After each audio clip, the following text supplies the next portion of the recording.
I'm going to call the meeting to order. We have a quorum present, 2 on Zoom and 3 in the audience here. I'd like to start with the Pledge of Allegiance led by Patty Graff. I pledge allegiance to the flag of the United States of America and to the republic for which it stands, one nation, under God, indivisible, with liberty and justice for all. All right. Now we will have opening public comment. At this time, public comment will be taken on those items that are within the jurisdiction and control of the Vacation Home Rental Advisory Board. The comment is limited to 3 minutes per speaker unless additional time is granted by the board chairperson. The Vacation Home Rental Advisory Board won't be using time invites today, but we'll be keeping track of your time. And at 30 seconds, we'll let you know that you have 30 seconds left and you should conclude your comments. And when your 3 minutes are up, we will ask you to conclude and return to your place. Thank you. Public comment, open meeting, public comment. Kelly.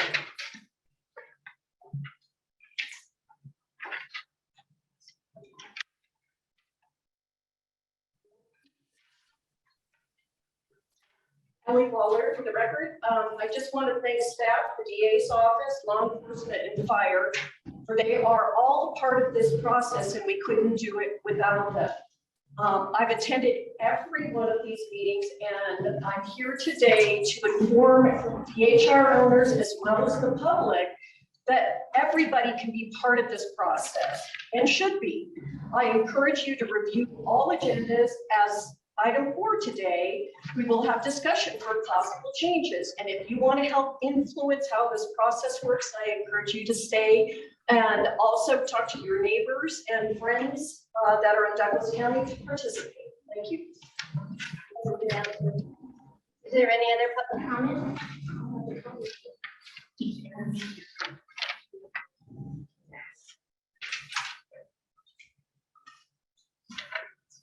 Good afternoon. My name is Kurt Waller. I live in Zephyr Cove. While I'm a member of the Planning Commission, I'm not speaking on behalf of that group, but giving my personal views. Thank you, Chairman Hempler and the members of the VHR Advisory Board for their excellent service to Douglas County.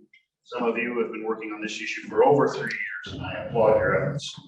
Thank you also to the staff, particularly Tom Delaire, Sam Booth, and Reno, the enforcement staff, Sam Taylor, Jennifer Davidson, and all the others who have worked so hard to make this an effective program. I've been following VHR since the Planning Commission first passed an ordinance in 2018. My objective has always been to have rules that are balanced, while property rights of those that want to rent their houses and protect the quiet enjoyment of Tahoe by residents. Properly run VHRs offer a more home-like lodging option that many enjoy. They also add significant revenue to Douglas County, nearly all of which is paid by out-of-state or out-of-county individuals. Neither of these should be undervalued. Many people live in Douglas County because of our low taxes. VHR revenues and the indirect revenue from sales taxes and gaming help keep our taxes low. But as we all know, VHRs can cause noise, trash, parking, and other problems. In my view, the keys to curbing these problems are simple and clear rules followed by strong enforcement. If we crack down on the bad VHRs, the program is a win-win for all involved. I followed the discussions you have had, possible changes in the ordinance. Let me offer the following 3 suggestions. 1, base your recommendations on verified data. How many complaints are registered on each type of issue? Don't impose onerous rules that don't have a material effect on safety or surrounding properties. 2, solicit the views of all involved groups. I recommend a general survey as well as one of just VHR owners. Ask for the views of the enforcement team, the sheriff's office, the fire department, and the DA's office. Find out which rules work, which are costly and time-consuming to enforce, and which are unrelated to the key problems. Enforcement can't effectively produce police to 20 different rules for 650 VHRs. Costs are already extremely high. Number 3, simplify, simplify, simplify. A file with 100 pages of documents and pictures does not ensure a good VHR. It is the behavior of the guests that cause the problems. Responsible VHR owners, fair and simple rules, and strong enforcement will lead to good results. Again, thank you for your hard work. Thank you. Is there any other opening public comment? Yes, we know. Is there any public, I just have a question. Is this the time when we comment on specific applications? this is just, opening comment, that we will have public comment on each one of the administrative. I have another question. We were notified that permit for 1,000 Holly was seeking a tier 3 approval, and it's not listed under the administrative agenda for other 2 properties. It is item number 3. Do we have an agenda? Yeah. I don't think so. There's 2 pages. So there's 3. Okay, that's good. Yeah, so we didn't get the last page, so as long as you let me know when it's time to comment on items. I will let you know. Do you know, do we have anybody online for open public comment? I will ask the caller online if they would like to make public comment. Caller ending in 2776, would you like to make public comment at this time?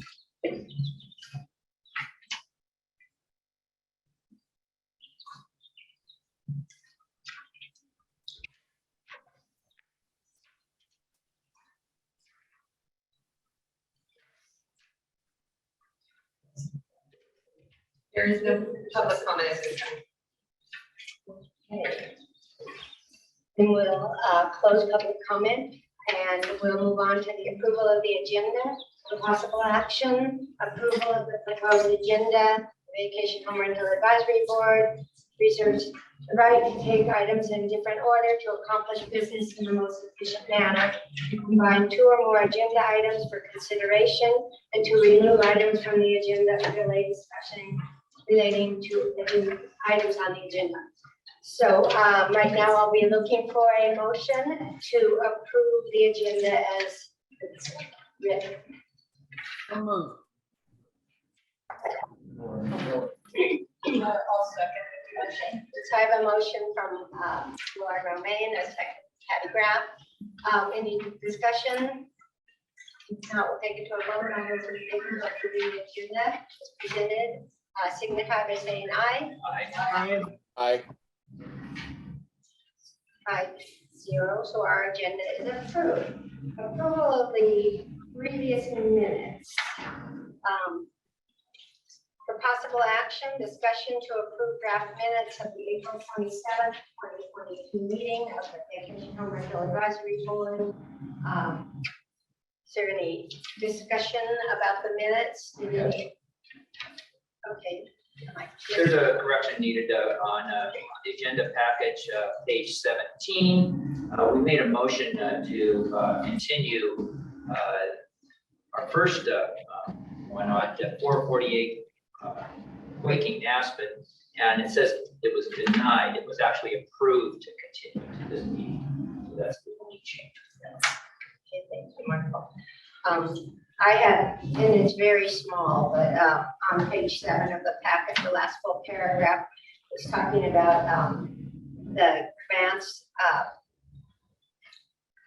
penalty, and it said they that there was a knock on the door that they would rent their house anymore. I should say they would not rent their house anymore. That's the other thing I found that seemed somewhat significant. Anybody else? Lauren or Keith? For me. So I would, I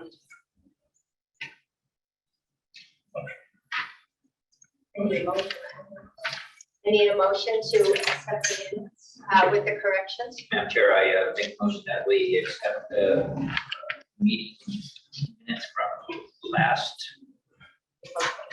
April 27th with the corrections submitted today. Thank you. Do I have a second? Second. I have a motion by Mr. Sloan, a second by Ms. Graff. Any further discussion? Seeing none, all those in favor signify by saying aye. Aye. Aye. 5-0. Okay.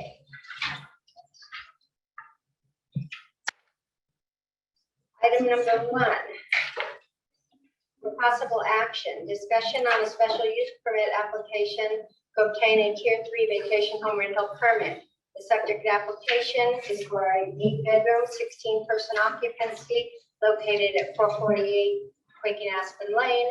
The owner is Andrew and Randy Brewer, who currently have a Douglas County issued VHR permit, account number 084018893, APN 1319307120006. Mr. Delaire. Yeah, thank you, Madam Chair. Tom Delaire for the record. We have Andy here in the audience today. This item was continued from last meeting. Staff was able to go up and visit with Andy actually earlier this week. And we toured his home. I appreciate his time and energy in doing that. And we verified that he has, there's 2 kitchenettes. We would call them kitchenettes. He has taken out the larger refrigerators that were in there and installed new smaller units that would comply with code.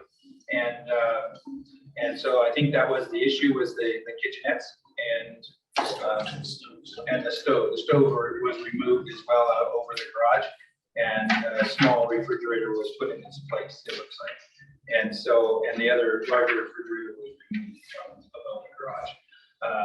And we did tour the home, and we find that we would rent it as a whole unit.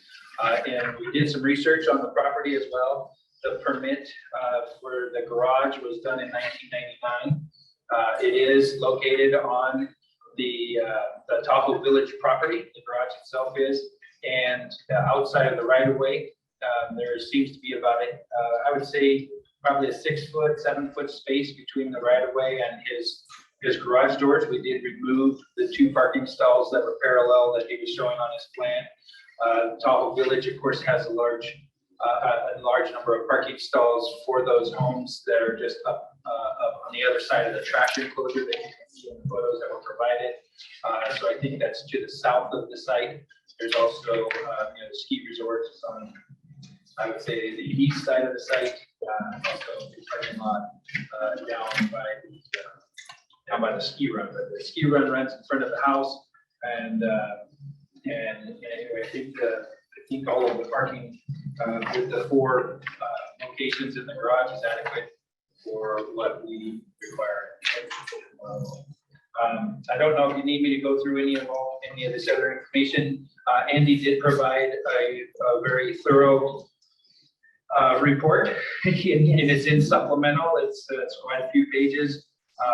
So hopefully you had some time to look at that. The first portion of that supplemental is what I prepared, for the site, and you can see on the first page that I just took an aerial of what the county has shown on GIS. The second one is what's in the assessor's information as far as what he's being assessed for. The garage was constructed in 1999 and is part of the taxes and that he's paying on. And then I took some photos of the site.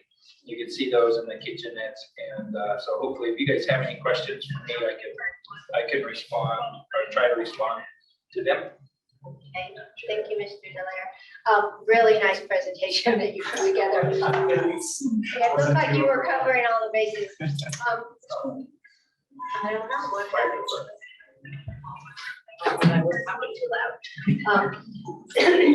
Mr. Sloan, you have Yes, one question? Madam Chair, Mr. Delaire. It appears as though the open parking is in front of almost every other house except for the house we're looking at today. And I'm just wondering, prior to 1999, was that open parking?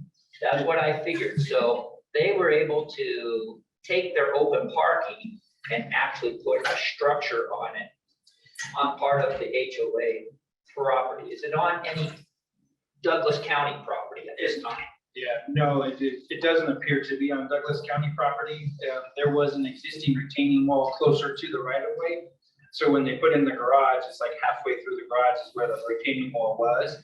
And then and then they extended further into the hill and placed that garage in 1999. And so there is, I don't see that it's on in our right of way. I think it's. Okay, but you would guess it was probably 4 spots based upon the size of the open parking prior to 1999. Yeah, probably, well, it's the same width as the garage, Okay. so it has to be 4 spots. Okay, thank you. I have one question. The unit that's above the garage, it's separate from the house? So is it considered an accessory dwelling, or is it just considered all part of the house? Well, we permitted it like it was part of the house, Okay, so. so it's different than, Be like a lock-off. it's different than the secondary unit that was on Sierra's Sunset. That was actually a different, they had 2 units, the main big house, and then we didn't approve it for the small one because it was a separate dwelling. Yeah, it was on the same piece, so that was a larger Right, parcel yeah. with the 2 units on it. And it was zoned for 2. Yeah, I would say this is connected. You park in the garage, you walk up you come out of the 2 bays in the garage and you walk up a middle interior stairwell. You come out onto a deck to access the home. I just So- don't want to be unfair to the people that we turned down for that secondary unit, that we're still trying to find a way to make it work for them. Yeah, that one had a full kitchen. And I never toured the inside of it, I just knew it was a separate unit, but they packaged it with one permit, and I don't want to get in the weeds on that one, I don't want to make a mistake Right. and set a precedent and then not follow through with it for somebody else. Questions from Lauren or Keith? Yes, a question for Mr. Delaire. You know, we are finding our way through this process. And if we can get our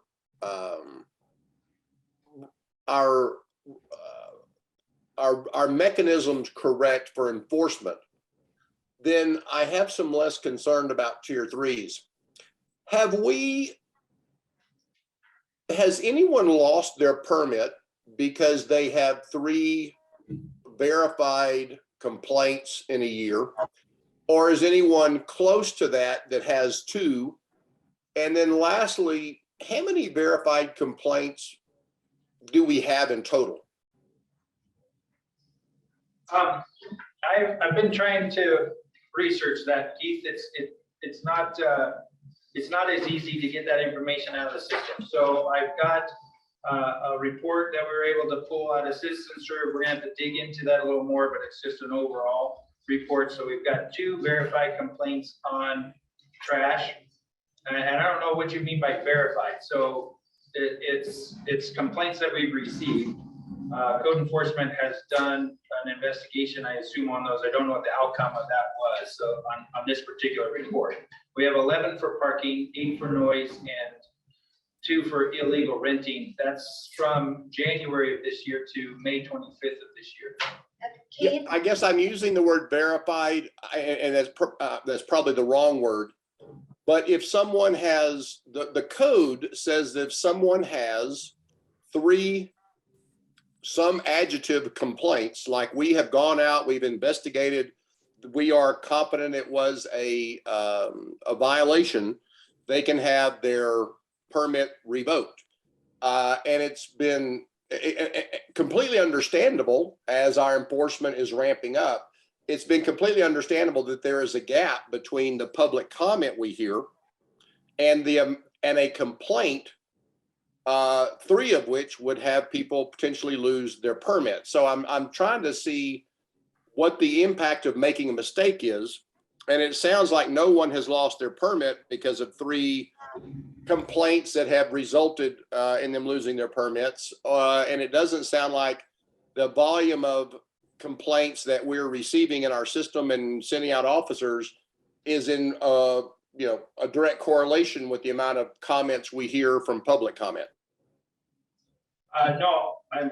Well, that just Keith, Are these comments relative to the quaking aspen unit, or should we push these comments back to item number 4 when we're talking about? They are relative to this unit Okay. because here's my, and let me just be blunt. You know, we did receive some public comment about this. And if we had an enforcement system where three complaints resulted in someone losing their permit, I'm much more lenient in granting a permit. If we have a system that has repeated comments, but none of them are able to be verified, we can't get an officer up there in time to hear the noise, we can't enforce our parking, then I think we need to be very close to the spirit of this, which is a house, you know, close enough to cause disturbances. So yes, while it is a very general comment, I need to understand that information very specifically to this one, who does have a complaint from a neighbor. I think, well, we didn't, in the staff report, we had 0 complaints shown in the system. And that was including the Douglas County Sheriff's Department and our system and citizens for this particular property. That was in the staff report last month. It's in the staff report this month. So I think the complaint that you're referring to is something that maybe happened at the last meeting. They had called on this home. This, you know, since we started this program last July, the code hasn't ever actually been set in stone until May, wasn't it? End of April.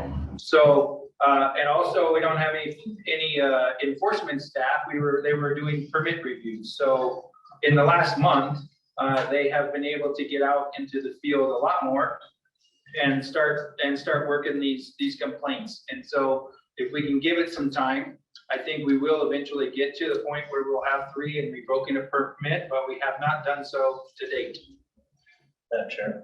Yes. If I may, I would also respond, Keith, and let you know that, you know, we can only investigate what we know of.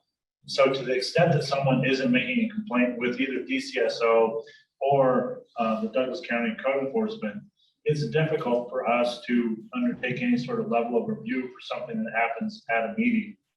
And it's impossible because it's basically after the fact. So to the extent that code reflects an intent to have verified complaints lodged with DCSO or Douglas County be what is used against the applicant in regards to whether or not to get rid of a permit or not, deny them a permit or revoke it. Understood. So Keith, you know, we always have the option of conditioning this on coming back next year so that we can look at whether there have been any complaints since it'll be in the system for a year. And I know we've done that in the past when we weren't, because this is just for the audience here, when we grant a tier 3 permit, we grant it in perpetuity as long as they follow the rules and they pay their fees and all that. So it's sort of, excuse me, it's important that we look at all sides of it, and if we're uncomfortable with it, perhaps just take another look next year. But at this time, I'll take some more comments from the board who have questions for either fire and safety or Tom, Lauren, and then the owner can give us a little. Okay, Lauren. So basically a question for Chris, if I can see him properly over there. I mean, I think there's 3 things. Is the place to code? Is it not full of multi-unit places? Because unfortunately, the ability to rent your places creates an environment where people start creating excess units, which are not on 911, which are not accessible, which are not known to the county, which sometimes you could say may or may not be to code. And I think safety, when we're permitting, the county's permitting VHRs, I think it's incumbent upon us to ensure that these places are safe, recognizable, and to code, and and that we are not putting too much of we're not putting an extra burden on HOAs for trash when people create 3 or 4 different units within one building. So what I'm hearing from Tom is that yes, this is now basically one building. My concern in going forward is, so for Chris, if someone's having a heart attack in the garage area and they say, I am calling from 620, what's the address? I'm calling from Quaking Aspen. Are you gonna know that there's a living area over that garage? Because you go in, you bust down the door, you run through that. Now I know there's a kitchen and another room down below that's another outside access. I mean, we had a fire in my neighborhood. It was supposed to be a duplex. They ended up with 5 units. So if someone's sleeping in one of those hovels that you can't tell where it is, that's my concern. When people rent out and people are making money, that someone who might have a medical condition or a medical problem, that you guys will be able to find them. And so I'm glad to know that code has looked at it. It conforms to code. That's proper. My question is, how do we identify that there's a living space above that garage? Because if that's the only place someone is on the ground from a heart attack, and you go through the other house and go, there's no one here. Chair, Chris Phillips from record. So with this house in particular, as Tom was saying, when you walk up the stairs, every house has to be looked at individually. But for this house in particular, when you walk up the stairs through the garage, it's clearly distinguishable that there is a dwelling there. Okay. That you can go into. Yeah. A heart attack. I would assume that hopefully the person's got someone with them that called 911 that's going to be flagging us into the right area. There's definitely instances where it's good for us to tour a home and get a layout of that home. This one would be a good one for us to tour. But Yeah. from a standpoint, it definitely meets the requirements for us from a firelight and safety. Okay. And you have to go into that garage and upstairs in order to, and so it's okay. Your entrance to get to any of the living space is through the garage stairs. Okay. I had one other thing, but right now it's escaped me, so I'll yield. Lauren. Any other questions for Tom or Chris? Mr. Slum. Thank you, Madam Chair. Sorry, and I can't remember, and I apologize to the applicant. I can't remember if we went over this again, but on the agenda packet, page 55, it shows a picture of the bunk beds. And I believe if you get that large enough, I think it shows a window in the center. And I just wanted to make sure, does that window actually open as an egress for emergencies? Or is there another window, but maybe the applicant might have to. Okay, There are 3 windows. Mr. Brewer, I want to get your Sure, no problem. There are 3 windows in this. Are those windows on the same wall as, and do any of those windows open up? I believe all 3 of them. Looks like the only, so first of all, for the record, the only one that would meet the requirements as far as the egress would be that center window that's not blocked. It looks like it's a case mount window by the picture, which means it's going to fully swing open. Okay. And it's going to still meet the egress requirements. So we're going to be able to get in it with the tank on our back and people can get out. Thank you. Thanks. And if there's no more questions for the staff, Mr. Brewer, would you like to make a statement? Sure. That might be easier. Well, it may not be easier, who knows? But and then if anyone has questions, I'll have them directly to you. Okay, great. Before I started, there was just a little point of confusion. Mr. Byer mentioned that there was a complaint, but I was at the last meeting and I didn't hear anything, and I've never received it, so I don't. If anybody can illuminate me, I'm happy to address it. I just want everybody to be happy. Yeah, my apologies. I have some papers in the wrong area. Ignore that comment. Thank you. You gave me a heart attack, but okay, yes. And I'm really too, because I thought, what did I miss? So great. Yeah, I mean, we pride ourselves on being like the best of the best. That's why I gave you 44 pages of documentation. And like the gentleman said in the front row, 100 pages of pictures and documents doesn't mean it's perfect. We have a perfect record, and I think that does speak for itself. Yes, so kind of bear with me a little bit because I know I gave you a lot, but I do want to just recap it really quick. I do want to thank Mr. Delaire, Mr. Booth, Mr. Taylor, Mr. Haynes for touring the property. Thanks for coming out. And thank you to the board for agreeing to postpone the decision and allowing us to present more information. I'm kind of an over communicator, as maybe you saw in the documentation, but it's the kind of commitment and attention to detail that we put into managing our property.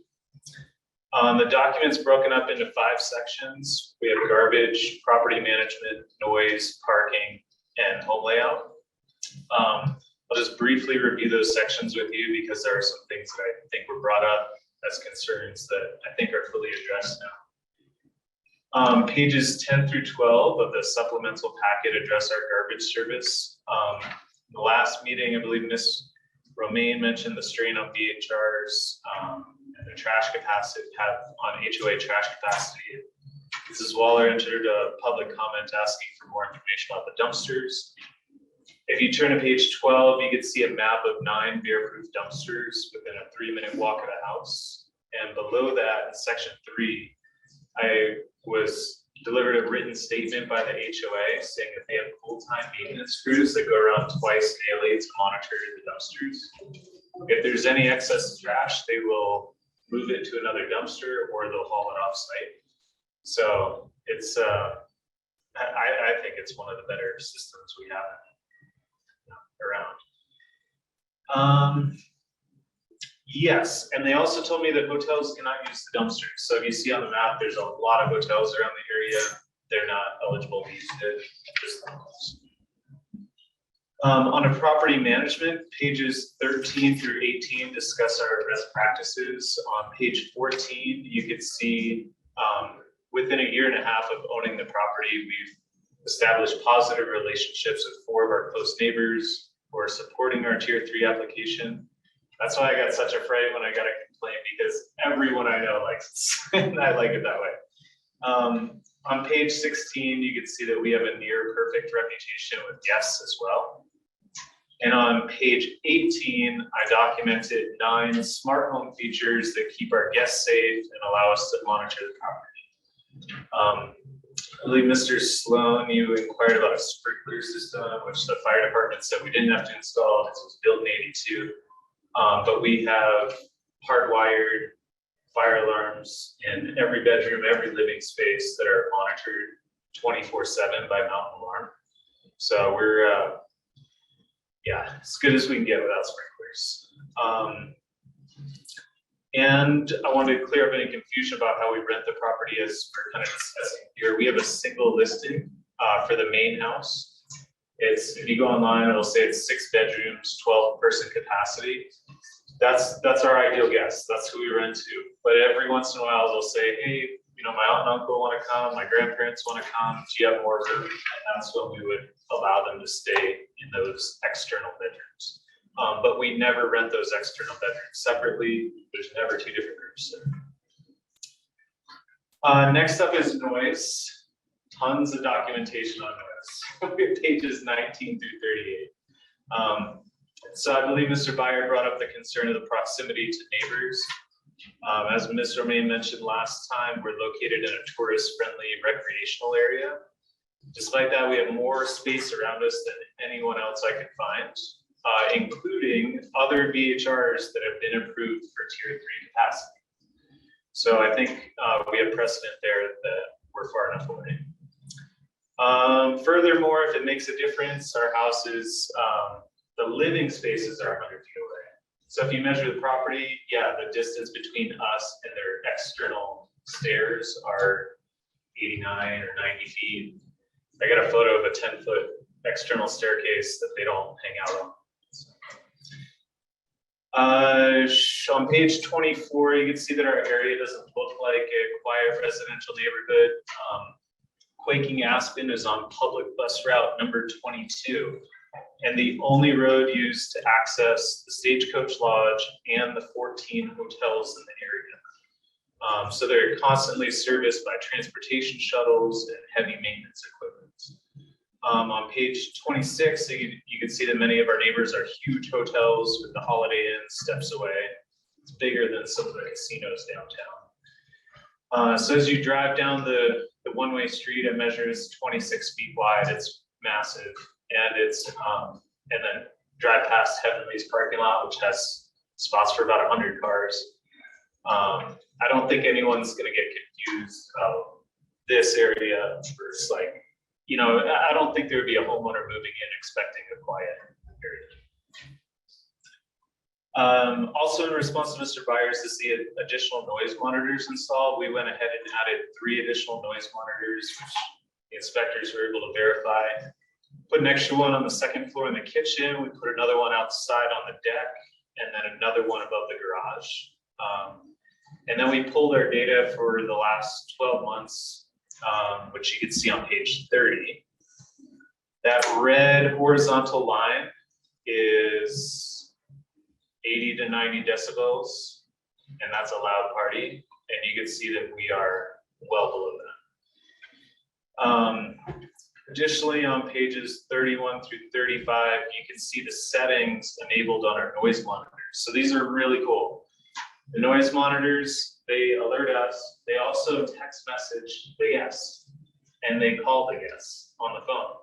And the noise monitor flashes, and it makes a sound. So you're getting bombarded, like, hey, quiet down. Anyway, it's never happened. It's just not an issue that we have, but the functionality is there. And it can alert multiple people too. So like our property manager gets alerted as well. On page 36, you can see our outdoor cameras. These have a cool feature that they have speakerphones. So we get a noise alert, hop on the camera, we can see people out on the deck. We can talk to them and say, hey, quiet hours, move inside. Again, we never had to do that, but we have that capability.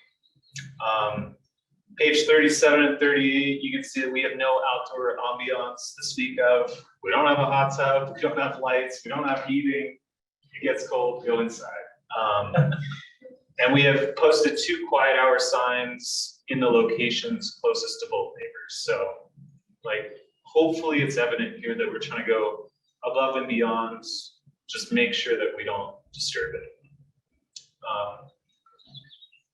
Next up is parking. So I think Mr. Sloan was inquiring about the size of the garage spaces. So I measured everything. It meets county and national parking standards and is bigger than some of the parking spots in Heavenly. Like I said, it enclosed the existing parking spaces. So I think we're okay there. Now, pages 43 through 48, I do think this is worthy of the board's attention. There are many tier 2 rentals in our HOA. They got credited with 2 parking spots. And then I got photos of them. They don't have garages, but they're credited with 2 on-site parking spots.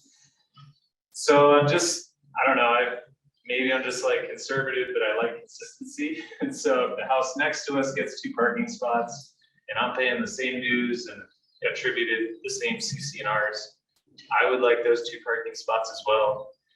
Or, if nobody can have 2 parking spots, so be it, but I like having that consistency, so I think it's worthy of attention.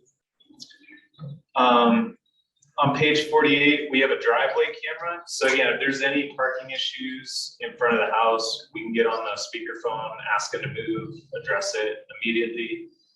And then page 49, the steps that the HOA has taken to address parking area. We have a big old no parking sign right in front of the house. So it's just not an issue. Finally, the last section, home layout. So page 52, you can see a side-by-side comparison. I'm sorry for all the confusion with the old Zillow photos. Those are from 2020. got those grayed out with the current photos next to them. As Mr. Delaire mentioned, stoves are gone, the refrigerators are gone. They're mini fridges, which I think they're less than 5 cubic meters, they're 4.6. So I don't believe that they're considered accessory dwelling units because there's no cooking capabilities there. Let's see, and in page 53 and 54, documented the county code that allows us to have these spaces on a single parcel. It sounded like there was some concern about being consistent with other folks who might have ADUs on their property. We don't have an ADU, we're one parcel. Yeah, there you go. And I think that's about it. Thank you, Mr. Thank you for Brewer. indulging. I'm thinking we're gonna have to be coming to you for all our information on noise monitors. We got it. Questions for the applicant? Michael, Madam Patty? Chair, if I may, thank you so much. Thank you for your presentation. I appreciate what you've done with the kitchenettes now. I think for at least me speaking, I think you now have one kitchen. Going back to the VHR supplement, page 49, where you have the great big warning. It says parking prohibited on all streets for within 5 feet of pavement, October 1 to May 1. Now, correct me if I'm wrong, but you're not going to allow people to park in front of the garage. Correct. But there's not really a sign that says that, or is there? I can't just see that in this photo. Do you know what I mean? Yes, What's- we can put a sign up, but like I said, in the parking diagram, those spots have been removed. And so yes, prior to arrival, they say work in that card, we say 4 spots in the garage. Yeah, and I used to tell them, Andy, to park in the HOA parking spaces, but because there was like some confusion, we stopped telling them that. But like I said, I would like to allow them the use of them. Currently, your permit is though for the 4 parking spots in the garage, correct? That's what the permit is if we go to the current permit. Well, I'm not sure if it was the 4 spots in the garage or if it was 2 in the garage and 2 in the HOA. It just says 4, and I'm not sure. Do you use all 4 spots in the garage for your guests? Yes, So you don't store anything in the garage? correct. And they were able to verify. So I'm pretty sure. They're all open. This is Tom Delaire for the record. They're open and the permit that he has today is for approved parking spaces of 4. Okay. So for the garage, because it was an open parking spot before they converted it to a garage. So I think that's where it's kind of unique. Do you feel pretty lucky that you're the only parcel that got garage spot first open and actually took 4 open Yeah, spots? Okay. in 99, it was a sweet talk somehow. Yeah, we're just gonna take these. Okay. Yeah, we are very unique that way. Okay. But that's what I say, I don't want our garage to then deny us what everybody else is getting. Do you have, oh, sorry, do you have any, arrangement with the HOA? I mean, you don't have anything where they said because you have the garage, you can't use the communal parking? No. Yeah. Yeah, no, so it's in the documentation, the CCNRs say that there's no designated parking spot. Right, in the right, entire- right. I just didn't know if there was something from way back when you got your garage They that, only keep I tried to ask, but they keep their records for 10 years, so we're 10 years past that, it was 20 years at least. the common area parking always gets a little confusing.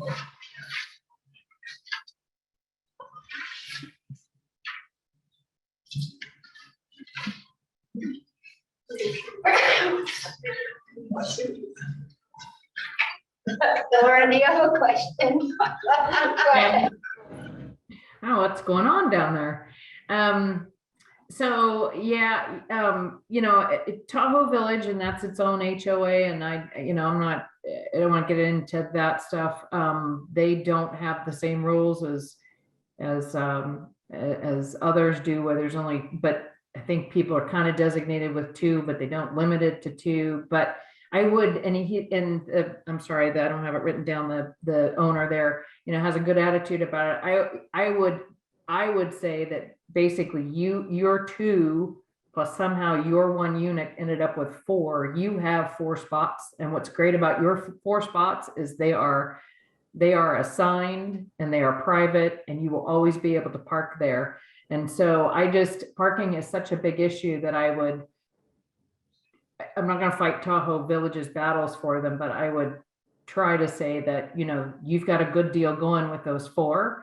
And that, the additional 2 does put a strain on the HOA. And I don't think that's the intent of what they had. Although, like I said, I'm not going to get into Tahoe Village's part about that because it's up to them to work that out with you.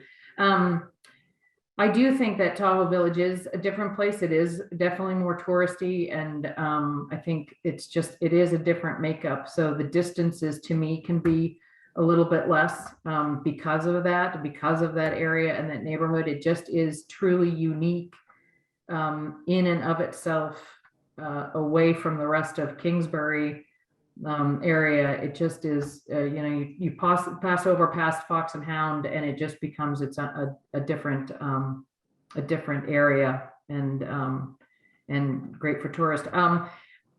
The question I have, and this is unique in the fact that this place has separated self-contained areas. Yes, I know it meets code.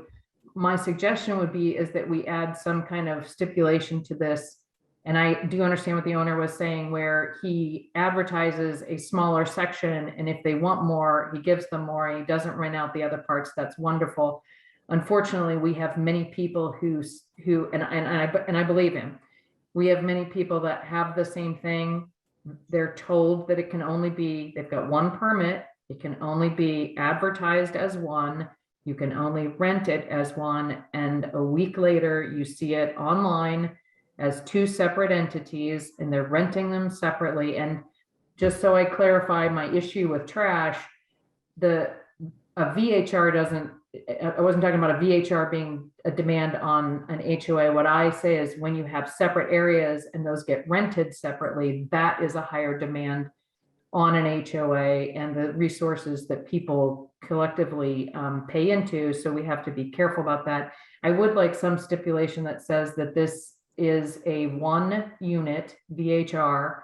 It may only be advertised as 1 and rented as 1, and something along those lines. So it is perfectly clear that this is, as I don't, we've got some where they have 1 and they rent out, and then it's just a mess. So that's my input.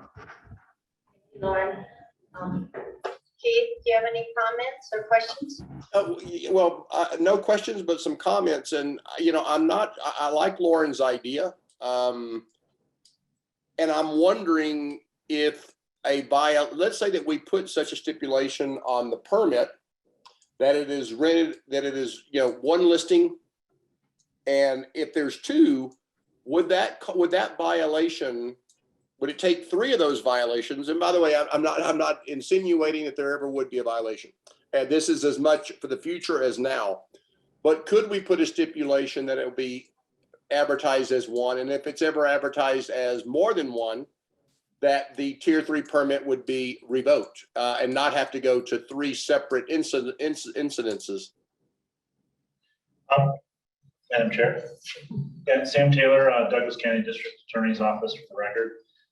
In conjunction with Keith's comments, I would note that yes, you can make such a stipulation and make it a condition that if he advertises it as a single unit, and if ever once he does not advertise it as a single unit and advertises it as multiple units, the permit, special use permit portion of it would be revoked, which means he would then go down to a tier 2 and be subject to the other conditions relative to a tier 2. Thank you. Because let me expand on what Lauren said, because, there's a reason we're here. There's a reason we exist, and that existence is judgment. So I think everybody is aware of my 100-foot rule, and then my rebuttable presumption is that it's too close. In this situation, I think the presumption is rebutted. But I want to be clear that it is more than there's no noise complaints.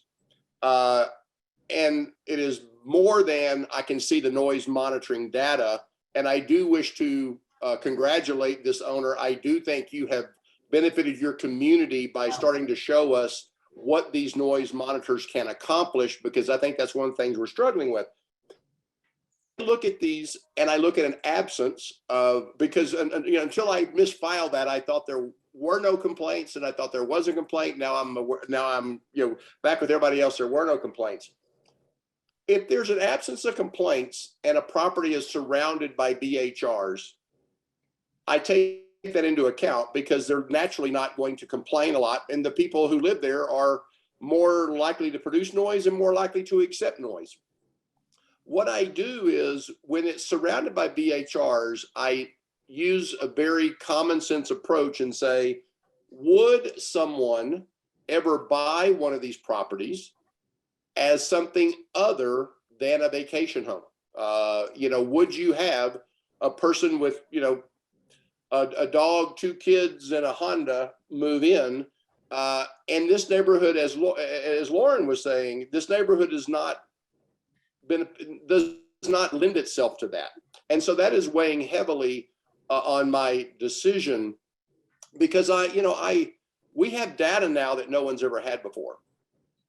I would hate to own a property beside a tier 3, because when an agent is showing my property and is aware that there's a tier 3 next door, my property value may go down. I'm not willing to say it will, but it maybe fewer people are interested in owning a home beside a tier 3. When I look specifically at this dwelling, I don't think the people beside it are going to have a problem with it being a tier 3. I think they're going to understand what they're buying. So I don't have a problem in this unique example. If this tier 3 was the exact same facts and circumstances in a different neighborhood with the same closeness of neighbors, I would have a problem. My only concern is this separate dwelling, and I almost yield to Mickey and Lauren on that. You guys have been studying this issue more. I'm a little concerned about the 911 address, but apparently there's, the fire department's not worried about it. So I'm in favor of this one. Even at the 4 parking spaces, that's still 4 per car to get you to 16. So I'm in favor of this one, but for a very complicated, through a very complicated thought process, I don't want people to think that there were no complaints, therefore it must be good. Thank you, Keith. If there are no more questions for the applicant, I'd like to open it up to public comment. So unless one of the 5 of us, I don't. So then you can take your seats, and we will open this up to public comment.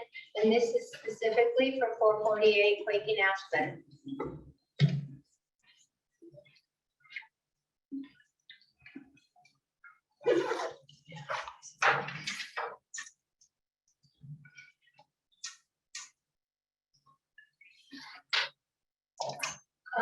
Thank you, Ellie Waller. I want to thank Mr. Brewer for his comprehensive package and changes to the units, also staff clarifications and fire department clarifications. This is a very tricky one. No disrespect is intended, Mr. Brewer. You may have purchased a home and are renting it as VHR, but the guarantee of assessment for bedrooms is not a given. I'm very concerned that changing out your kitchen to a kitchenette, it makes it a kitchenette with a bedroom. And I know that this process is in the works. I don't want to take away from this. People have been denied a bedroom in a game room that has a bar. So we're working this process. And again, I'm just a member of the public that has no jurisdiction. I just pay attention to these things. Having multiple living areas, extremely confusing. Again, each unit is assessed individually. Multi-family zoning designation confuses areas. You also stated that the house used to be split up and that this was used as a studio apartment. So again, I'm confused and concerned about the garage unit. The exterior unit also has a kitchenette. I don't know how we're going to assess the difference between the garage one and that one. But again, it's specified a bedroom is a bedroom in code. That's my interpretation as listening to staff and attending these meetings. The 9 bear boxes associated, if your dumpster closest to your house is full, is there instructions that they can use the other ones? And who polices dumpsters? Just, if they are full, how do people know? Is snow removal provided? You have a photograph there, I'm sure it is, but just wanted to make sure. Also, as suggested, I think you use your garage. I do have some concern about implicating Douglas County. Just from my perception of listening to this, we're talking about your HOA allows 2 more. We're not saying you can use your other parking spaces. I just want to make sure there's no implications in this. I know how things get murky when a permit is assigned. Again, my opinion that there's an issue with that.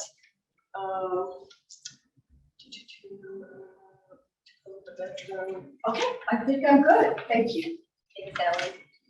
Any other public comment on this property?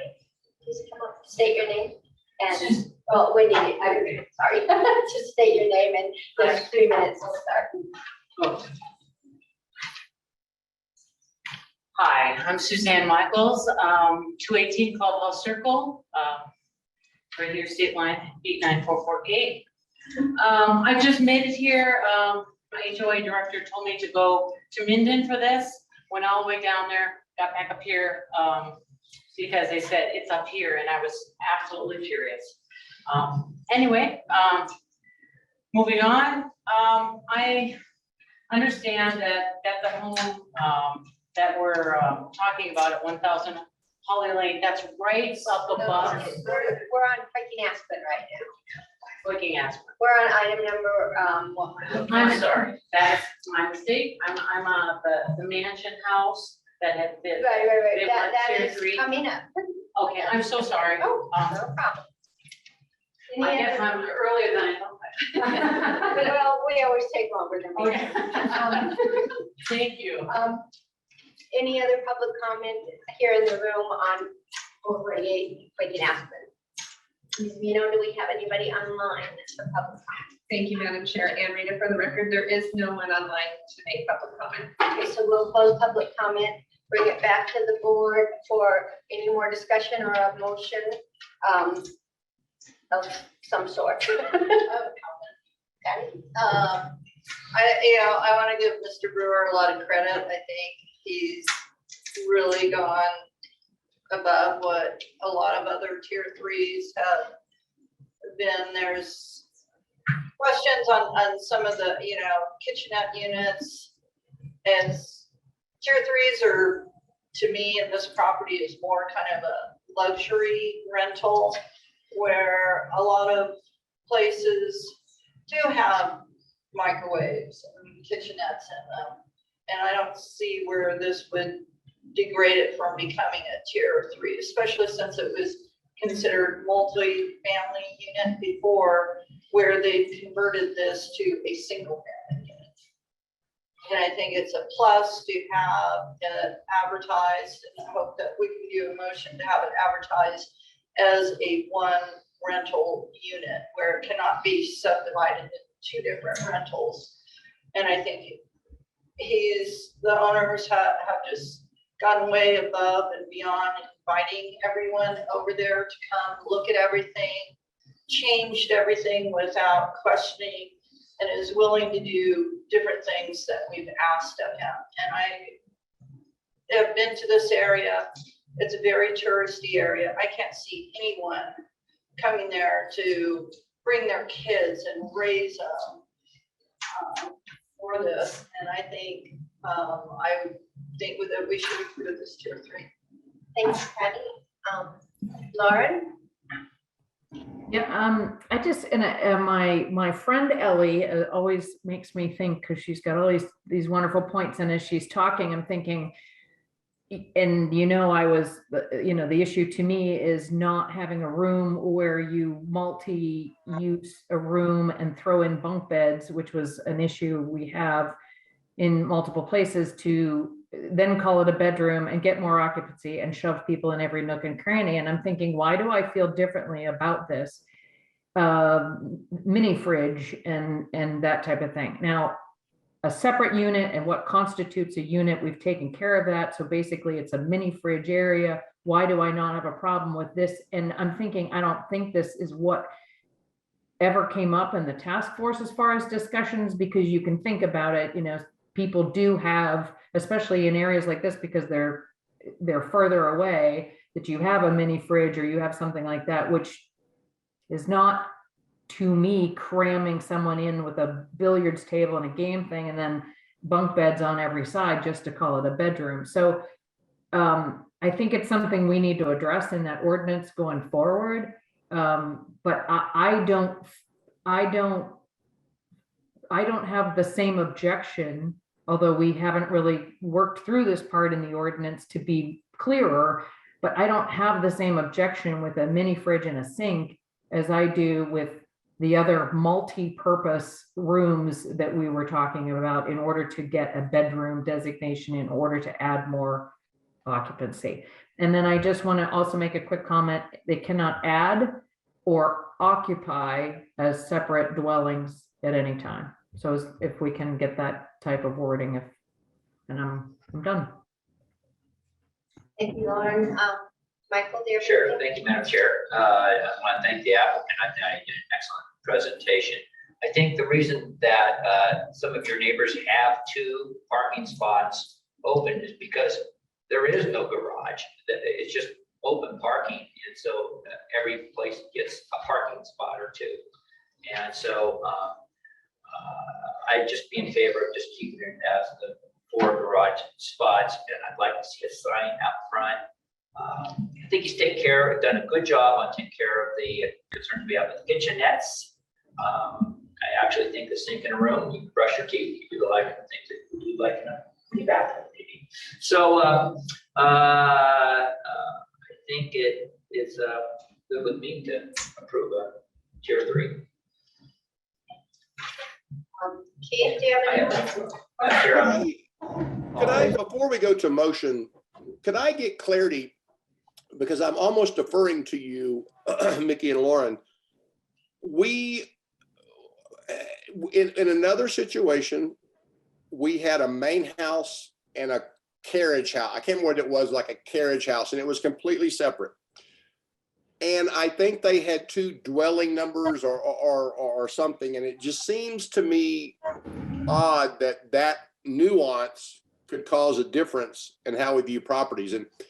And I also heard that there may have been a kitchen in there that drove this, but could I think we're all in favor, but I just want to understand the logic when we approve this one, so that the next one, we have a clearer idea in our mind, what's constitute a problem and what doesn't. So the reason these 2 bedrooms above the garage are not an issue is they don't have a kitchen and the other one did, or it's the same property number and the other one didn't? Or could you just provide some insight into how you think we should view these in the future? Thank you, Keith. I just wanted to make one comment that the carriage house that we were talking about previously, that was zoned for 2 specific dwellings, as I recall. The mansion and the carriage house. I don't think it was so. I don't mean, well, it I was, think they had a full kitchen above the garage. So it was What you guys got. so it was 2 dwellings, 2 separate dwellings on one Check. parcel. Check. Okay. I mean, I'd have to look up their thing and I don't want to do that right now. Madam Chair, if I may. Yes. Mr. Chair. I think I stand to it again for the record. I think what Mr. Blair is referring to is the difference between the carriage house referring to, and this particular one is, the carriage house under our code would literally be defined as a dwelling unit, an accessory dwelling unit. So it's treated differently than, for example, in this case where you have something that is akin to a casita, they call it, which is like a mother-in-law's quarters minus the actual full kitchen. So you got a smaller fridge and you don't have a stove. And I think that's the difference in the case. And under our code, that is the distinction between the 2. One can be considered a single unit, whereas the others cannot. And also this unit has the main door to access the home, if you're parking outside or in the garage itself, is in the middle of the garage. You have to go through the garage to get to the house. And that's the main door to that unit, to that apartment, to that, any unit that he has rented. And I think, with the kitchenettes and the other lock-off units, if he rents it as a whole and has 16 people, this is a permit, you're issuing him a permit to allow up to 16 people. That's what, with all the rooms. He could rent it out and have it just rented to 2 people, but you're not gonna charge the 16 people rate, right? There'll be a different rate. And then he has a lock-off unit that he can rent at that time. There is a program in there on, when you do rent these, through Airbnb, they do have the ability to link all of those types of units together, even though he's under one permit, under one house, but you have the one with 2, you have the one with 4, and you have the one with 16. Or maybe it's just 8 in the house, but you can link them all together so that when you reserve it that night, and please correct me if I'm wrong, Andy, but you link all those together on the system, and it will block off. It'll block off the house will be rented, whether it's rented into 1 bedroom above the garage or the whole house. Does that make sense? I know I'm blowing your mind, Lauren, but. Well, let me just say that's not where I thought you were going to end up. I thought you were about to say you could link all these, and if someone wants a 2 and they're the first people, you're going to rent the garage, and the rest of the house is still open. And because I thought that's when you said you're going to link all these. I don't know why you would. I guess you're just showing up in a search for 2 people occupancy or something, because that's not what I was thinking you were heading. But if Airbnb, if someone sees this house and wants to rent it for 2 people, if the whole house is then considered occupied and taken off and shown as occupied, I'm happy. If the lock off, if you're able to link all these things, and I can rent the 2, but I still didn't have the 14, that's not what we wanted. That's not what we were trying. And because we were using the word advertising, but now you're talking about not advertising, the mechanism in renting. And I think everybody knows our intent here. You have 1 renter per night, and they either rent 16 or 2 or whatever you want in between, but you're only going to have 1 contracted stay per night. And that is our intent. Thank you, Keith. Yeah, I think there's an algorithm that sets it off after there's a rental of any number, then it's rented. So, I think we're okay with this. Yeah, except for my manager. Yeah, Sam Taylor again for the record, Douglas County DAs. Mr. Delaire talked about Airbnb, but unfortunately, Airbnb is not the only hosting entity that exists, and not all of them have the locking provision that Tom was referring to. But I would note for the record that if you condition the permit to only allow him to rent to 1 person, 1 entity per night, okay, for the entire unit, then that would still satisfy the same requirement, and you can put that as a condition of the SUP.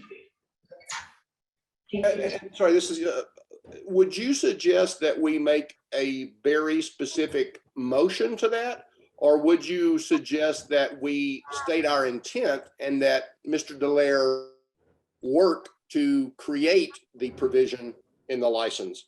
So I guess it's a question, Mr. Delaire, do you think we're clear enough, or is this something that we should state our intent and you work with the permit holder about the specific wording of this permit exclusion or adjustment?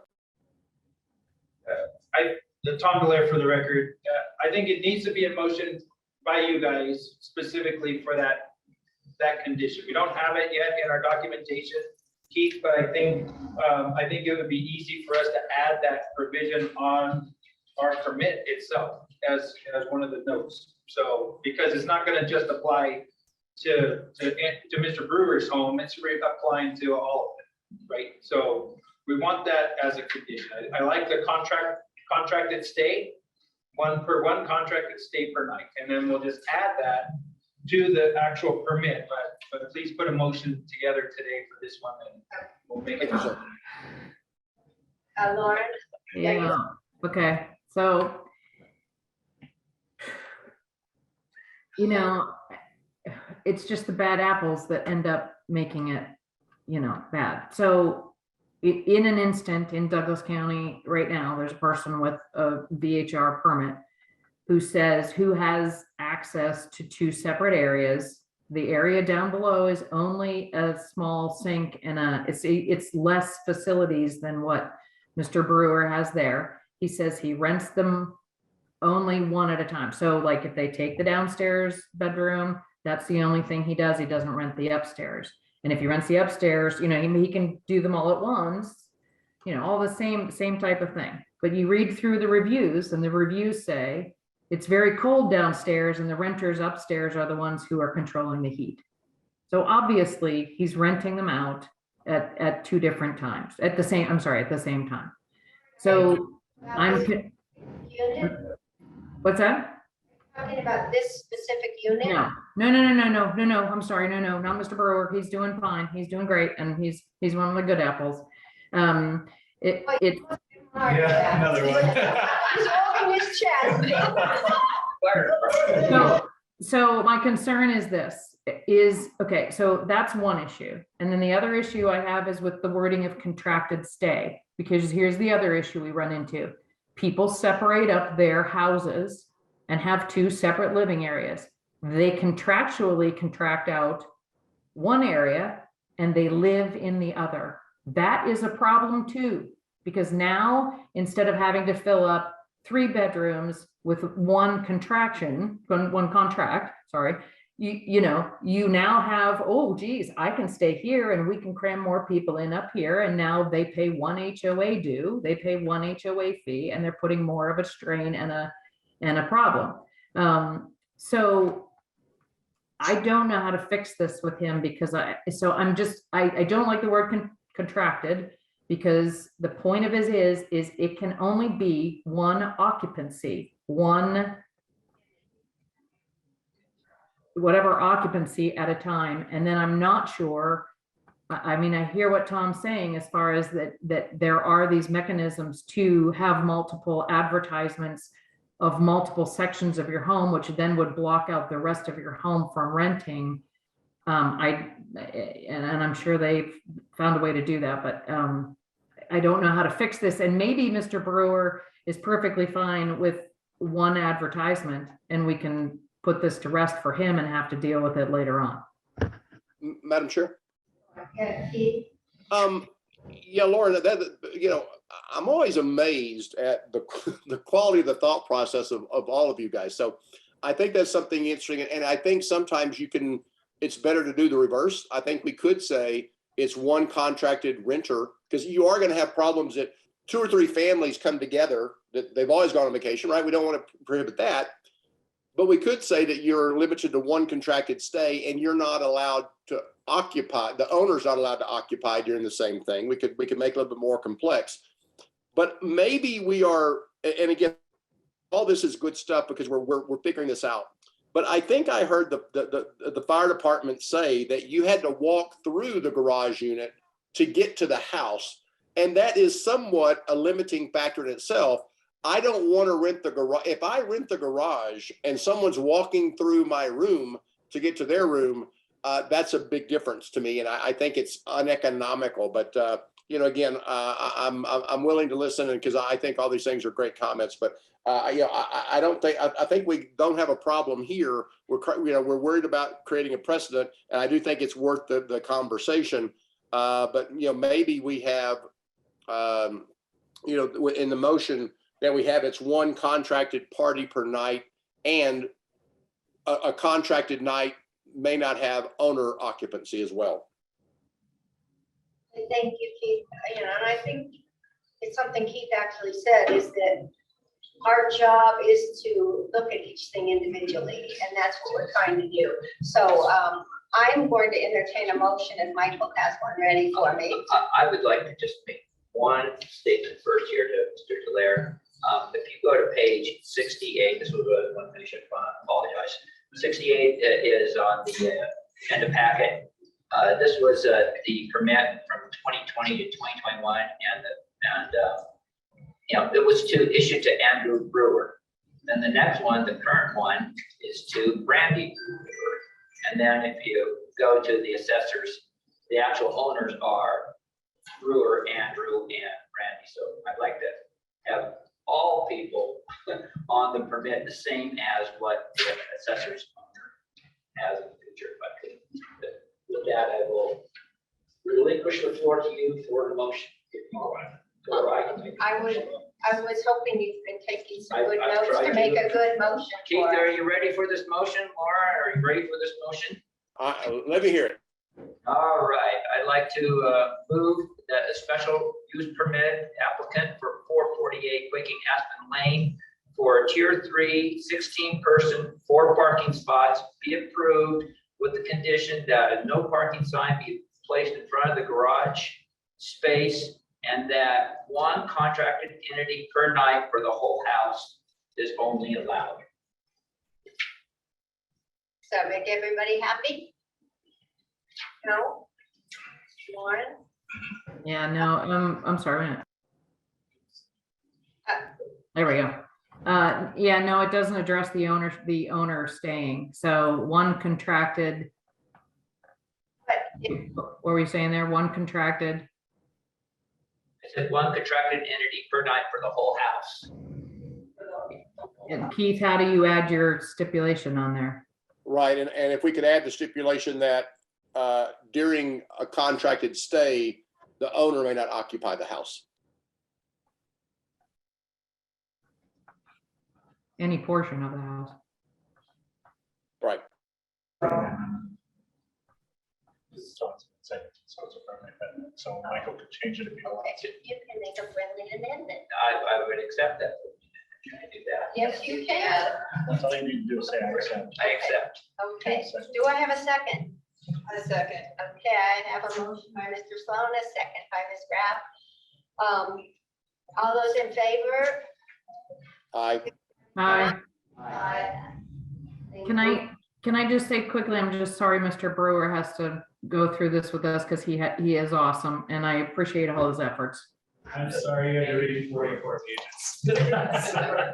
Good job. Thank you all. All righty. Is everybody okay? Can we move on? Sure. Okay, item number 2.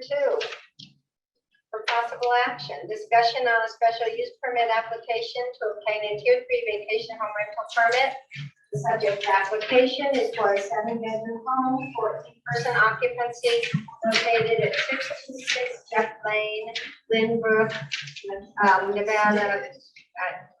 The owner is SSL Properties LLC. Han Dao Duan Lee, I apologize if I said your name wrong, who currently has a Douglas County issued VHR permit, account number 084000422 APN 131919310012. I'm going to turn this over to Mr. Delaire, but I just wanted to make one quick comment. We really need to get these names of the cities right, Glenbrook, Nevada. And I don't know if it's up to the owner or staff to get these corrections in, but I think when the notices go out and it says Glenbrook, there could be the consideration of somebody nearby that thinks that's not them. That, anyway, Well, Mr. Delaire. yeah, Tom Blair for the record, I have zero control over the address of that particular home. It's the post office, not me. And there are patches up on the side of the hill here that say Zephyr Cove, and they're not even close to Zephyr Cove. So it is a big mess and I can't fix it.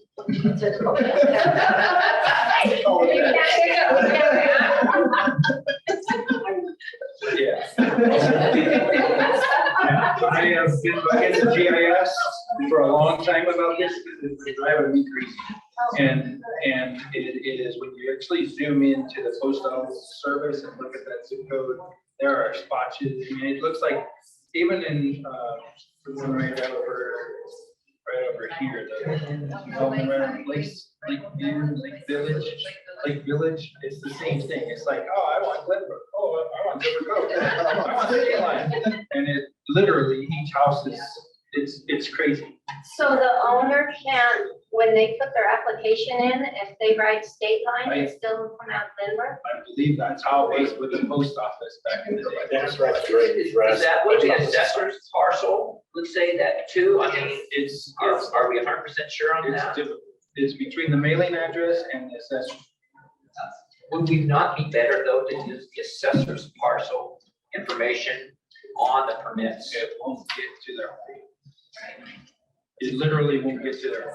The reason, excuse me, Sam Taylor for the record, the reason you're doing that, using the postal service, is because we have to mail notices to the address that they provide us, which is provided by the post office, which is how we make sure they receive the notice. Okay, but just to be clear, we don't give mail here. So you wouldn't have 626 or whatever it is, Jeff Lane, it would be post office box, blah, blah. So, yeah, I know it's frustrating I'll to you try and guys, bring some more information on it. and I'll take on the post office. Good luck with that, Val. Seems like he can't. All right, Mr. Delaney. Yeah, my experience with the post office has been 2.5 years, Sam, trying to get a cluster box to one year bill. From over here to here. It literally took an act of Congress. Yes, it literally took an act of Congress. This is 626 Jeff Lane. We have Glenbrook down. And then Jerry Williams is the property manager. We have the emergency contact is Mark Salmon. And then he lives in South Lake Tahoe. So we're saying 20 minutes is the address. We didn't put the address on here, Keith, but we did check with what we have on file and ran it through, our Google Maps to come up with that time frame. We have the, let's see, so the zero, we have received 0 complaints both in citizen survey and the sheriff's office in the past year.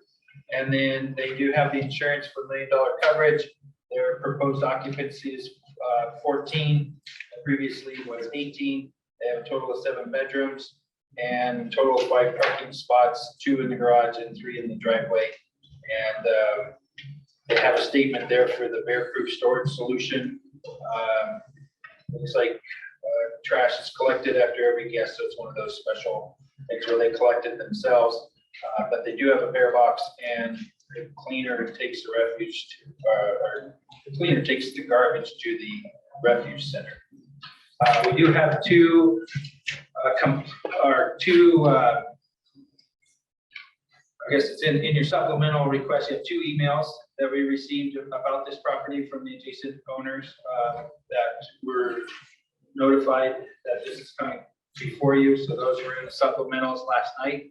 I just want to make sure that you saw those, and I'm available. Oh, the 100 feet, we've got 77 feet for the adjacent residents on 630. You can see that's on the kind of the north east side of the home, and then it looks to me like there's 116 feet to the one down below them, and 210 feet to another one below them, and it's adjacent to their property. And I think that one parcel immediately to the left was owned by U.S. Forest Service, but I'll need to look at the viewer and I'll double check that, but I'm pretty sure that one was owned by the Forest Service. With that, I'll Thank you, Mr. turn Delaney. over to questions. Questions for Mr. Delaire or Chris with fire safety? Nobody? How about, is the applicant online, right?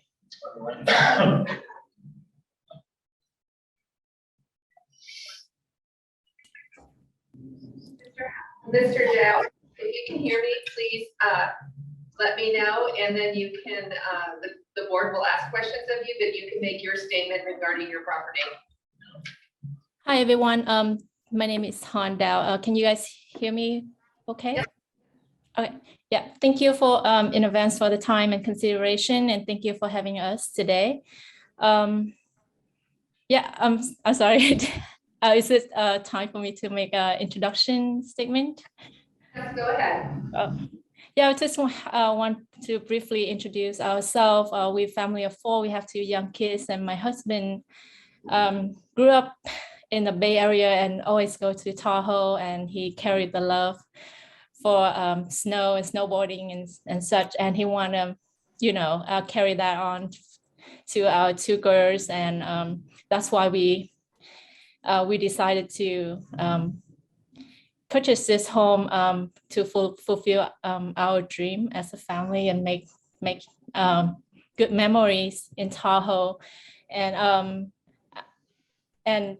also sharing with other people to be able to make the same memories as they wish.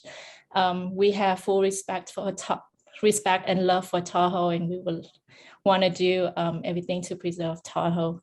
That's all. Thank you. Thank you, Ms. Staff. Is this a renewal or a brand new permit? I mean, because I think you purchased the house, the property and new permit. Okay, so this is a brand new permit application.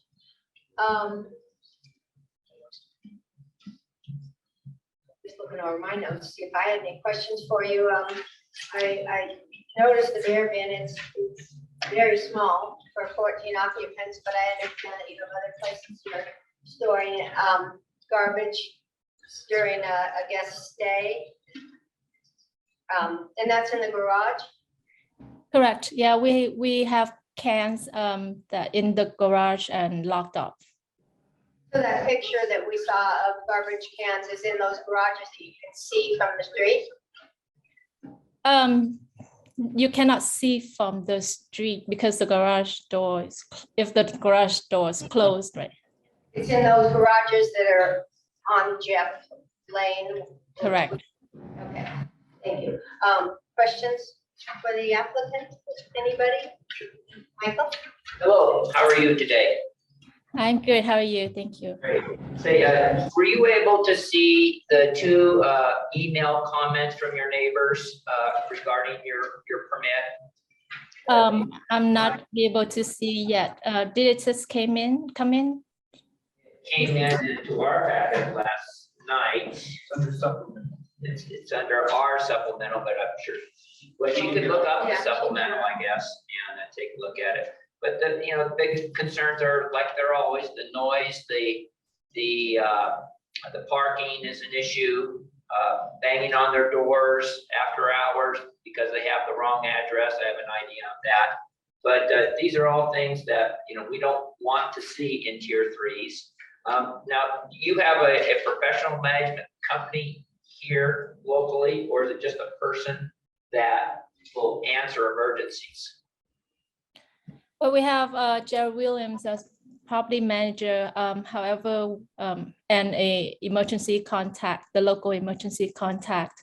However, my husband and I monitor closely, and like we have security driveway, and we can speak to them, and they contact us as much as they need, whenever they check in, we will be able to see them whenever they come, and so I'm not sure of the neighbors claim, like knock on the wrong address there. When the guests check in, they contact this property management firm, and he goes over with them, gives them the check-in information. No, we have digital lock, so we provide them just a code, and they can check in themselves. Got it. Okay, I apologize, I didn't understand that part. Okay, very good. So is that part of your check-in, is that you go over the house rules and to make sure not to park, off the street or on the street, and not. Yeah, we very clear communicated that that no parking street any time of the day, and we haven't seen any street parking from our guests. And I believe we have plenty of parking spot, if, with the two garage and the long driveway, and then the extra 2 driveway parking that they can park. So we haven't seen any issue with the parking. You mentioned you have a camera on your driveway. Can you see the full camera, full driveway all? Yes, we have very good angle. We can see, from the side of the long driveway, and also and the 2 driveway. Yeah, we have full vision of. The actual dirt part where I presume people are parking right next to your long driveway. Do you have access to that on your camera? I believe we can see to the mailbox, right, which is on the sand, kind of off the long driveway a bit. Okay, that's all the questions I have right now. Patty, do you have any questions? So you do have a licensed property manager then? Yes. I didn't see that. Jerry Claims, property manager license number 6165. Okay, all right, okay, thank you. Lauren, did I see? Yeah, just a real quick question while people ask, while others are asking these questions. You're saying it's a new permit, but they had a permit last year, correct? Permit from last year was under Richter. James Richter, I believe. Okay, because there were complaints about this VHR, and I want to make sure that while there were complaints, there was a valid permit held. There was a valid permit held, correct? Was it a different owner? He issued our permit, the issue. I don't see Here my it is, here it paperwork. is. It's December. It's December of 2020 to December of 21. The new one's not. No, there isn't a I'm new seeing one that out one. here. That was James Richard. That's a different owner, I guess. I have a question, was which owner had the complaints? Was it the current owner or was it the previous owner? When staff did they didn't have any complaints on this property. Logged in citizens or at the sheriff's office I think, I understand, but in the last 12 months. I think what we're talking about is, and what Patty's referring to, is the 2 letters that came in as to when those items that they were discussing, was that with a previous owner or was that with the current owner? At least I'm putting words in your mouth maybe, but No, I just was wondering if whether or not this was these complaints with this letter is prior to the Dows owning the property. when did they purchase the property? And it looks like May 21st is when the document was recorded of 2021. So a year ago.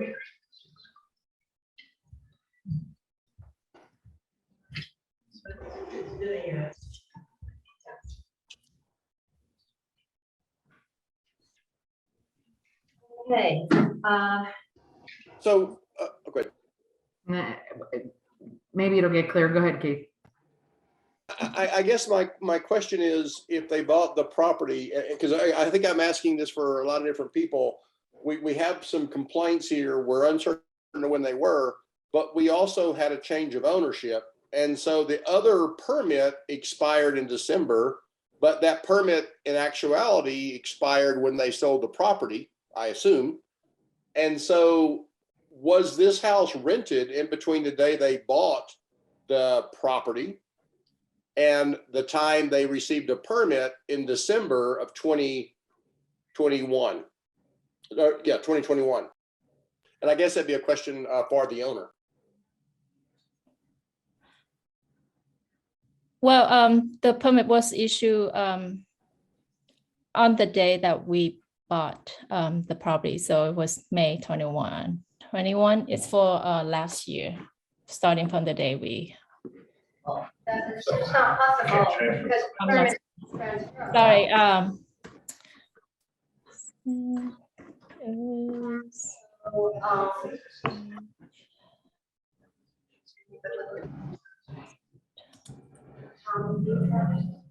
We're looking into December 21, they began the process Yeah. of commencing a renewal process. you know, yeah, I don't, yeah, and I don't, that's. Right.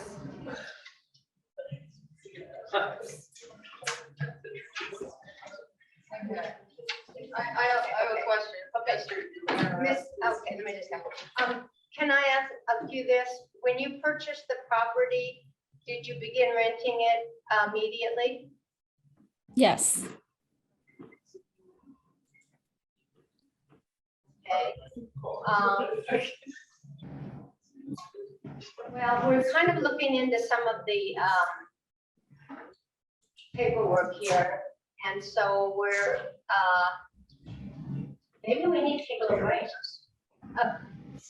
I'm sorry to do this to you, Ms. Dow, but we're gonna take a short break so that staff can work out some of these dates as to when the permit was issued.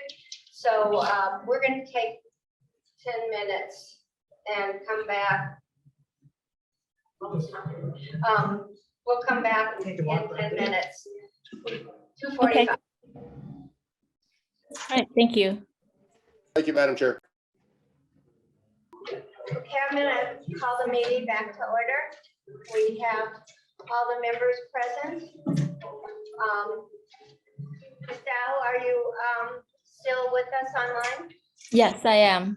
And may I have my husband be able to speak here as well?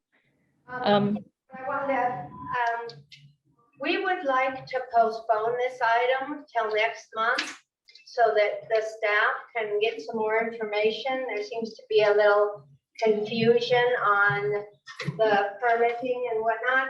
And I wanted to ask if that would be all right with you. Yeah, if that within the time frame that we're still looking at.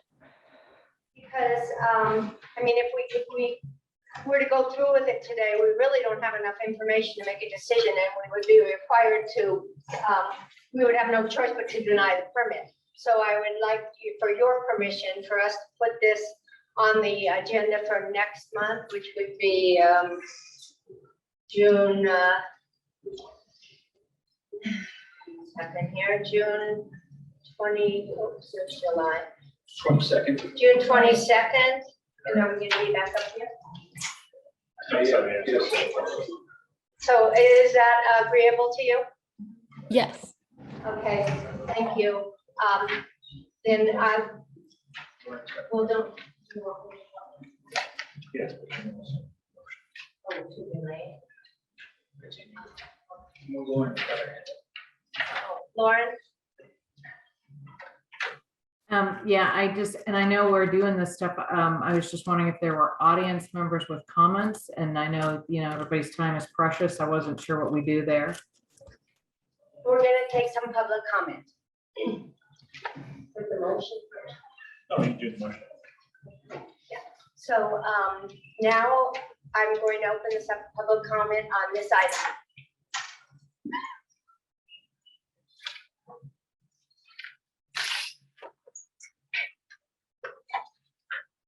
Good afternoon, board, and thank you for giving the opportunity to come up and be part of the process of these permits.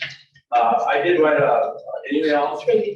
My name is John Bro. I live at 625 Jeff Lane.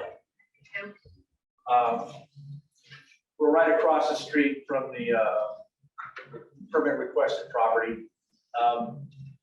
If you look at the email that I put out, I basically listed a bunch of things. A lot of those things have happened. We've been there for 8 years. They did not happen since these owners have taken possession of the property. But the three big items that my contention, well, which isn't that big of a deal, looks like two of them are handled. One is contact information with the property manager. Two, an emergency contact. But the third one is the stickler. The stickler is the parking.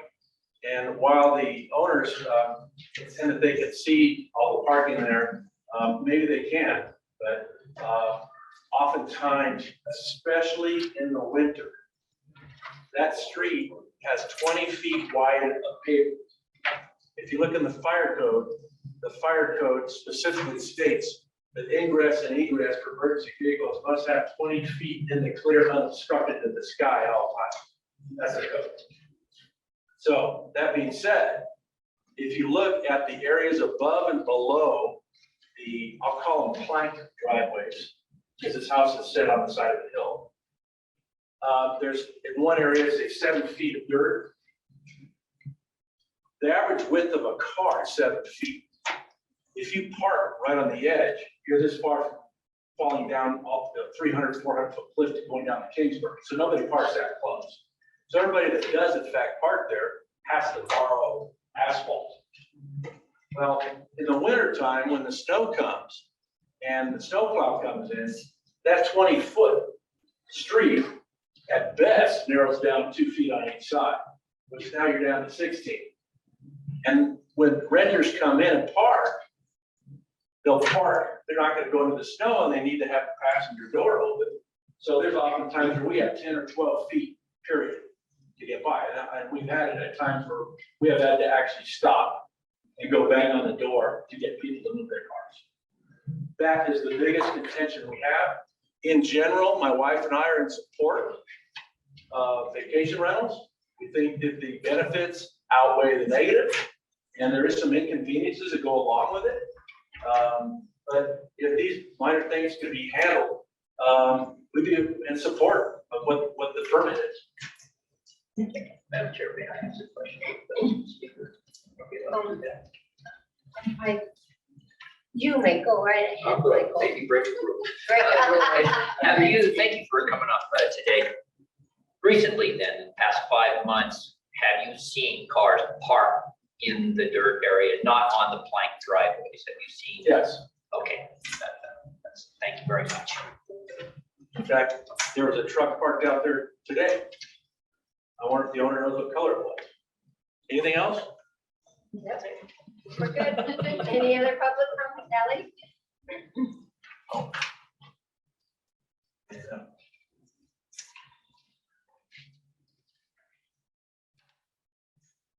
I just have one question at this time. The property manager and the emergency contact are two different phone numbers. Does the emergency contact work for the property manager, and is he certified? I know that when there's a company and they have the same phone number, it's a little easier to tell. And we'll look forward to revisiting this at the next meeting. Thank you, Ellie. Any other public comment? Reno, do you have any public comment? Thank you, Madam Chair. Gathering up for the record. At this time, I do not have anyone online for public comment. Okay, so I'm going to close public comment, and I'm going to ask for a motion to continue this issue till the next month. Is that what you're telling me? Yes, I do, Madam Chair. Thank you very much. I'd like to make a motion that the special use permit for 626 Jeff Lane be continued until June 22nd, VHR meeting at the Douglas County 193 Elm Point. 193 Elm Point. And that's my motion. Thank you. Do I have a second? Second. May I have a motion to continue this until next month at the time given and the location given? Have a second. Any further discussion? All those in favor of continuing this till next month, say aye. Aye. Thank you. Mickey, a quick comment? Lauren? Just a quick comment, and I wanted to answer the email that we did get. Is the gentleman still there? Yes. Okay, so, you know, we talk emergency contacts and property manager contacts and stuff. As far as I'm concerned, and I don't know about this, as far as I'm concerned, those are basically for Douglas County, and the number I would ask people to spread around is the Douglas County number, and for two reasons. One is, if this is a problem VHR, they're not going to know if you call the property manager and you talk directly. And number two, stops the owner to owner back and forth problem, whatever it is, and basically puts Douglas County in the driver's seat. So I would just encourage him to spread the number for the Douglas County hotline. I don't have it off the top of my head. Thank you. Mark, that's a really good point to call the hotline. Ms. Dow, if you're still there, thank you for your time, and we'll look forward to hearing from you next month. Yes, looking forward to speaking to all of you next month. Thank you so much for your time. Thank you. Okay, item number 3. For possible action, discussion on a special use permit application to obtain a Tier 3 vacation home rental permit. The subject application is for an 8-bedroom home, 16-person occupancy located at 1000 Holly Lane. The owners are Werbin Family Trust, Leonard and Nancy Werbin, who currently has a Douglas County issued VHR permit, account number 084-00662, APN 131823201-001. Mr. Delaire. This one is, thank you, Madam Chair, Tom Delaire for the record. We do have the owners is Leonard Werbin and Nancy Werbin, and the property manager is Buckingham Properties LLC. The property manager is licensed PM 01644756. Office location is in South Lake Tahoe Boulevard. Emergency contact is Megan Jackson, and we do have the certificates on file. I forgot to mention that last time. It's Chelsea Pedersen and Megan Jackson are the ones on file. It doesn't appear we have owners, actually. Does not appear to have owners on file for the exam search, so we might need to make that as a condition. The application date is January 4th of 2022. And I believe this one is a renewal from based on the account number. It's an old number, so they've been having this VHR for quite a while.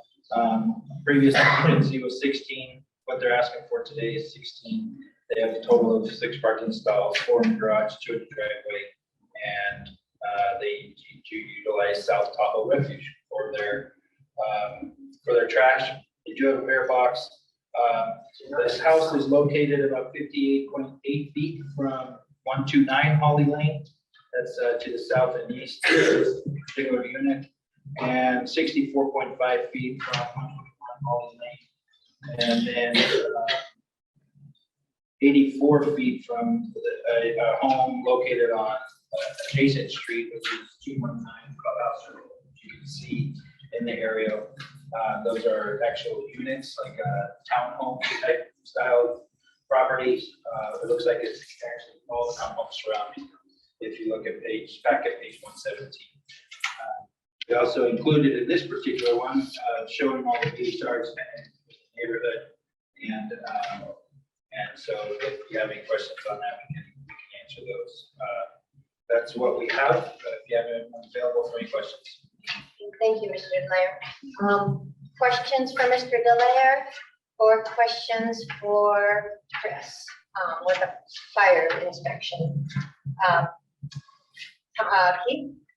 Mr. Delaire, this is the one I sent a question to you. In the application, they list the emergency contacts address as 4000 Lake Tahoe Boulevard, which I think is the Rayleigh Shopping Center. Complaints are often going to be received at odd times of the day or night. Do we have the home address of the emergency contact to make sure they're still within 30 minutes? They're not going to be in their office at 2 o'clock in the morning if there's a noise complaint. I can give it to you. She is Mr. Blue, Keith. She's in the audience, so she can speak to that. It's 1021 Cheyenne Drive. 1021 Cheyenne Drive. My address.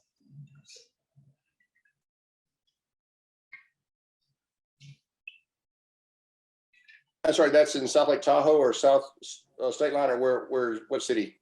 South Lake Tahoe. South Lake Tahoe. Because there's a Cheyenne in Round Hill. Oh, okay. Yeah, that's fine. Okay. I just had a quick question for Chris. Usually when we look at the fire safety reports, they don't give you like a check-in when they started and when they stopped. This one happens to say that inspection time was 3 minutes. Well, I'm pretty sure that's not true because it's a very large home. What is? Just a mistake in the way that I finished the report. Okay, because usually we really don't even see how much time is spent there. And I thought, wow, this is some house. Thank you.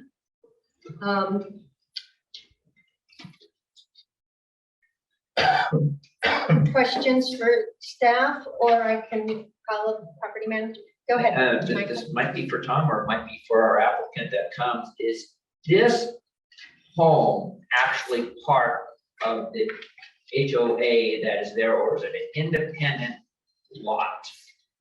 It's an independent lot, so it's not part of the common interest community. And does the community do any services for you, like snow plowing, things like that? Yes, well, they plow the cul-de-sac, and then the owner does hire someone to do his driveway, and then they do remove the trash, so he pays them to remove the trash. The HOA does remove the trash? Yeah. Okay. No, I had the same question written down, so that takes care of that. Questions from, oh, look, Lauren and Ron, you can't change places. That was difficult to do, but we can teleport. Questions, Lauren or Keith, for staff or the fire department? No? Patty? No, not at this time. Then why don't we have, and I'm sorry, I didn't. Megan, did you have a presentation you wanted to make? Sure, I was going to introduce myself. Oh, come on up and let's hear from you. Thank you.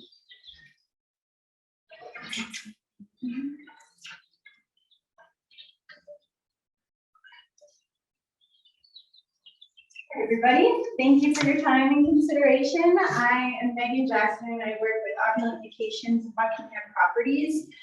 Just to explain that, Opulent Vacations acquired Buckingham Properties last February. So we're doing business as Buckingham Properties, still under the same brokers. I've been a licensed property manager in Nevada since 2018. I have been managing this home since January of 2019. It's a very large home, as you mentioned, 8 bedrooms. We never wanted more than 16 people in this home. We could have applied for a permit for 20 when it was 2 per bedroom plus 4, but we always wanted to keep it down. It's a very expensive home, and the intention there is that it's not rented all the time. The owner doesn't want it booked all the time. He wants to utilize it as a rental, but he wants to stay a good neighbor as well. I've become good friends with the full-time neighbor across the street, Sandy. I believe she submitted an email, but I didn't get a chance to see it. But I have only received 1 complaint on this house ever, and that was from Sandy, and we addressed it right away. I do acknowledge there's public comment that's going to be said on this house, and that's fine. I just hope I get to work to help resolve it. We want to be good neighbors. I've lived here since 2004. I'm a homeowner here, so I see both perspectives, of course. And I've always done everything we needed to do to stay compliant, and I want to be a good neighbor as well. So look forward to that chance. Thank you. Let me just see if anyone has questions for Sure, you. absolutely. Did I see that the property's up for sale? It is, yes. Okay. So it's listed for sale, although the owner claims that he listed it high enough and will never sell. It's been listed for almost a year now. Oh, okay, so it's been quite a while. Yeah. Great, and of course, you're well aware that the Oh, permit yes. And I had to educate the realtor on that, actually. The license or the permit doesn't transfer. No surprise there. Yeah. Questions for Megan? Michael? I do. I think your firm is a very professional firm. At least I knew the Buckingham Yes. side of things. But do you do the full service property management? In other words, checking in the monetary, the payment, the TOTs, everything? Yes, absolutely. We manage all the trust accounts, we book the reservations, we manage the guests, it's full service. You actually meet the people before you check somebody in? Because I found that to be very beneficial. It is, yes. And we used to meet every single reservation prior to the pandemic. We did hold that during, or once we were able to start rentals again, we found people weren't comfortable with that. So we give them an option now. But most of, usually we do meet people at this home in particular. It's a bit of a maze, so they appreciate the tour. Even if they say they don't want it at first, once they get there, they call. We're not quite sure where this or that is, so we show them around and give them a tour. So, yeah, that is definitely a benefit. And we get a lot of fewer calls when you're in-house.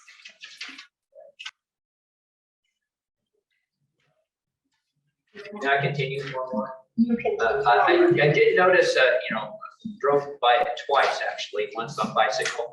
And, I guess the patio furniture, which is really in the dirt, is really pretty close to some of these other buildings, maybe 15 feet. Never had a complaint for noise from the neighbors with 16 people sitting out. No, I'm not sure 16 people have ever sat out there, but some of the neighbors might know better. The neighbors actually use that area themselves with permission of the owner, but we just thought it was an eyesore more than anything. The views from the house are really from the inside of the house, so I don't know if that space is really utilized that much. There's also air conditioning in the house, so on hot days, people are generally sit inside, or there's tiny balconies, not much outdoor space all aside from that area. So I'm not honestly sure how much it's utilized, but no, we have not ever, we do have a noise monitoring device out there as well on the patio furniture. That was my question is, on the pictures here, it doesn't really show where the noise monitors are. Okay. And it just shows, one's in the snow on a post, and then the other one almost looks like a ceiling. I don't know if you can see Yes, that that's too. the one on the left is actually, that's the floorboard from underneath it, or the trim. So we monitored them towards the ground, actually. The one on the post, so that's in the seating area. Our renewal was due in January, so it was snowing, and there wasn't a lot of guidance on the photos that we had to take, so that's what we submitted. But I can explain it. So yes, so that's in that seating area outside. There is a hot tub and a pool, but it's indoors. There's one in that area, and then there's one in the great room area, which is the kitchen, dining, living room area. So how many monitors do you actually have in there? I believe there's at least 3. There could be more.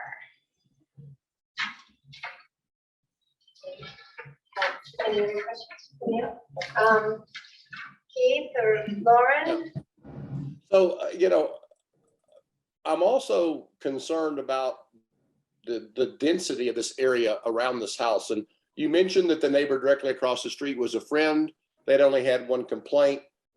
The unit that is shown on page, let me get on 117, there are 3 units stacked on each other, and the closest unit is 58 feet. And then and there'd be more there, and then there's another 3 units that start 80.4 feet. Are those VHR units, or are they owner occupied? What do you have an idea what those units are? The The 3 townhomes across from the garage are owner occupied. 2, I believe, are full-time occupants. 1 might be half year.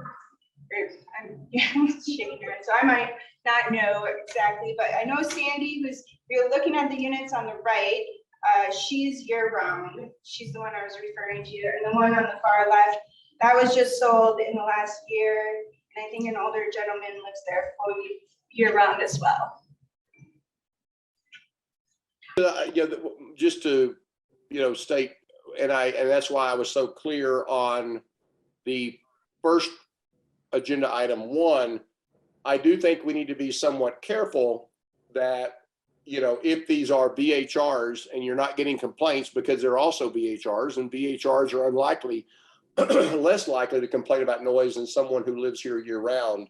When those sell and they lose that VHR permit, and I think this one might be even at capacity, you might be creating a problem for the next owner. So that's why I was interested to know if they were VHRs or if they were full-time owner occupancy, because the density of this area isn't, when you listen to the county commissioners and what they had in their mind on a tier 3, I don't think it was in the middle of this kind of density. You've got 3 units less than 100 feet. You may have, I don't know what those other ones are, but you probably have 3 or 4 or 5 units within 100 feet. And that outdoor entertainment area does concern me.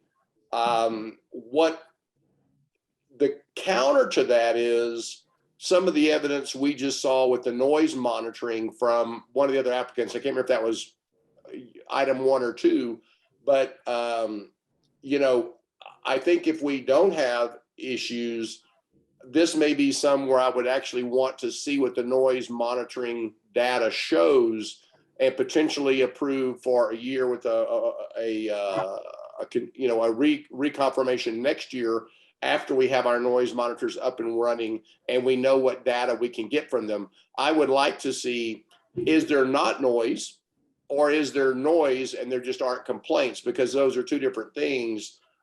People sell their homes all the time. People buy and rent, and it would be interesting to know if this is just great management and a lack of noise, or if there is noise and there's just a lack of complaints. So that would be interesting, but that's kind of where my head is. Thank you, Keith. If you look on page 117 of the packet, the GIS map does show which units are vacation rentals. That the GIS map, just that will help a little bit visually as far as where the rentals are and where they aren't. Lauren, did you have some questions? No? Okay. And that garage is a tandem garage, right? It's a 4-car garage, yes, Yeah. 2 tandem, yeah. That's what I thought. Tom Blair for the record.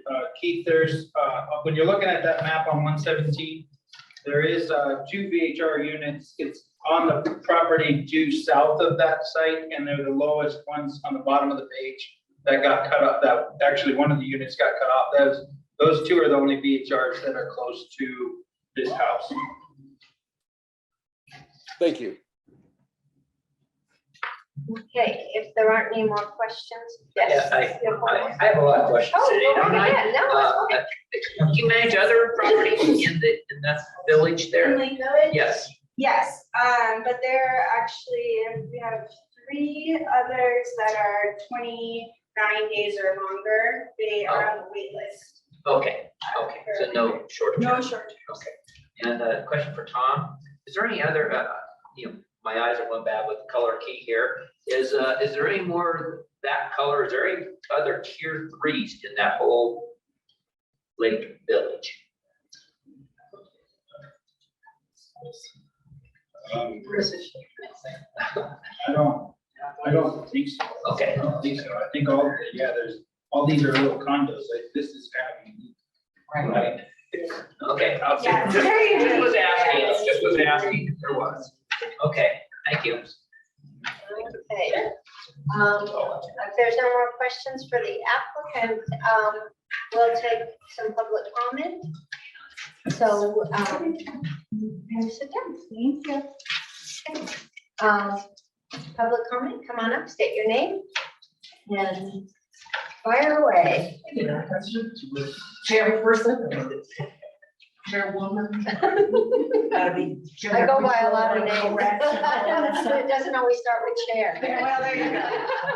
I'm Lori Gunner, and I am a homeowner right across from this property, and I'm so close that I feel I get some of the rent because my bedroom is like right up on the house. So I too have been a short-term rental owner in Lake Village. I no longer rent short-term. I own 2 properties there, one being right in my bedroom, the other one being right outside the 300-foot notification radius that I saw in some of the packet. So this property is not part of an HOA, and it is very unique. I applaud all the work that you people have been doing, and you keep referring that to noise and parking and whatnot. Now we finally maybe have people that can come out and check things and monitor. I think you might be putting the cart ahead of the horse by renewing some of these things when your enforcement hasn't been up and running very long. We don't have a lot of data. And yes, that area outside the house is used quite a bit for picnics and cocktails and just sitting outside, especially out in the spring because it's really nice.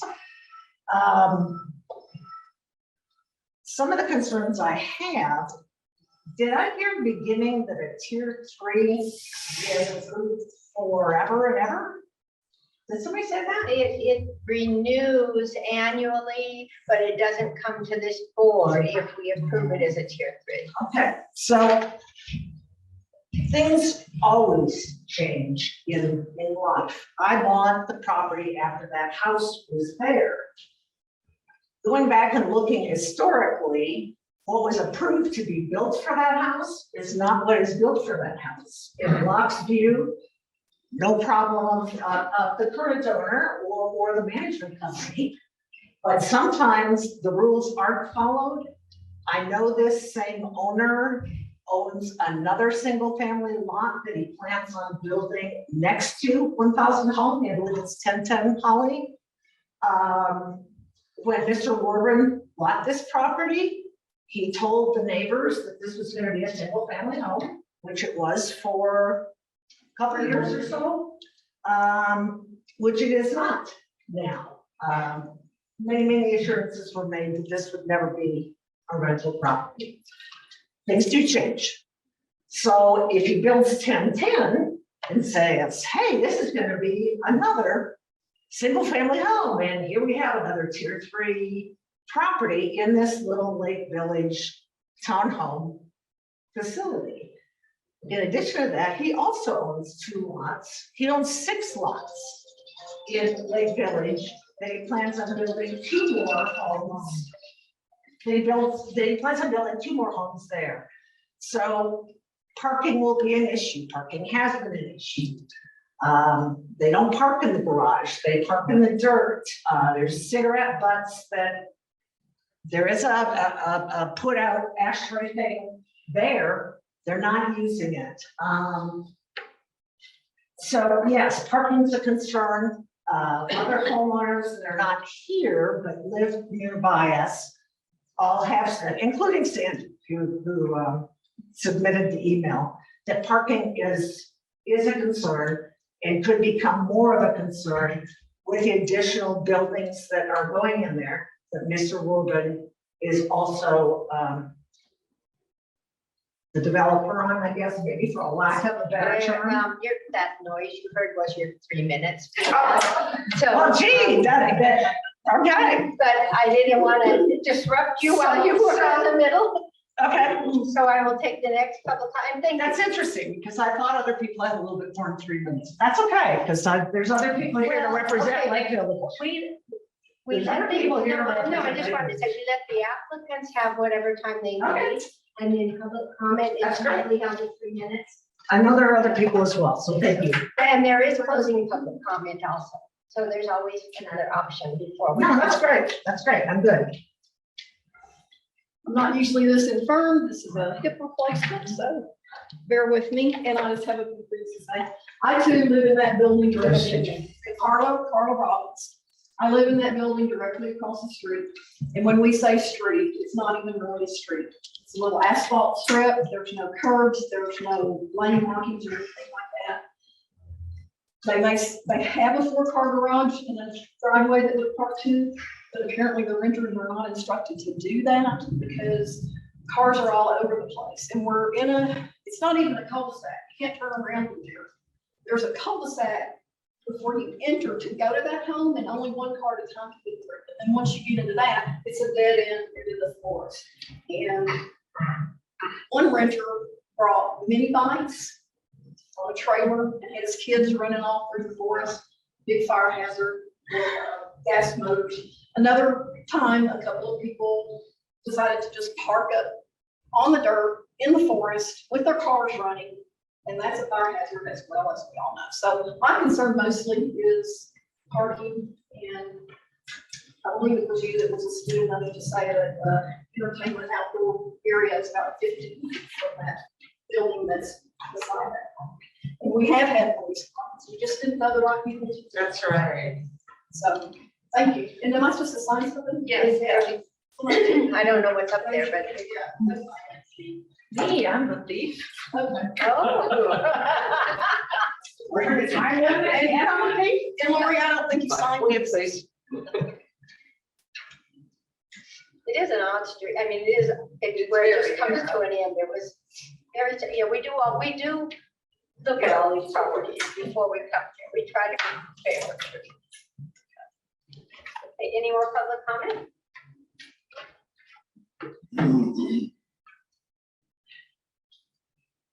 You've been through the ringer today? Again,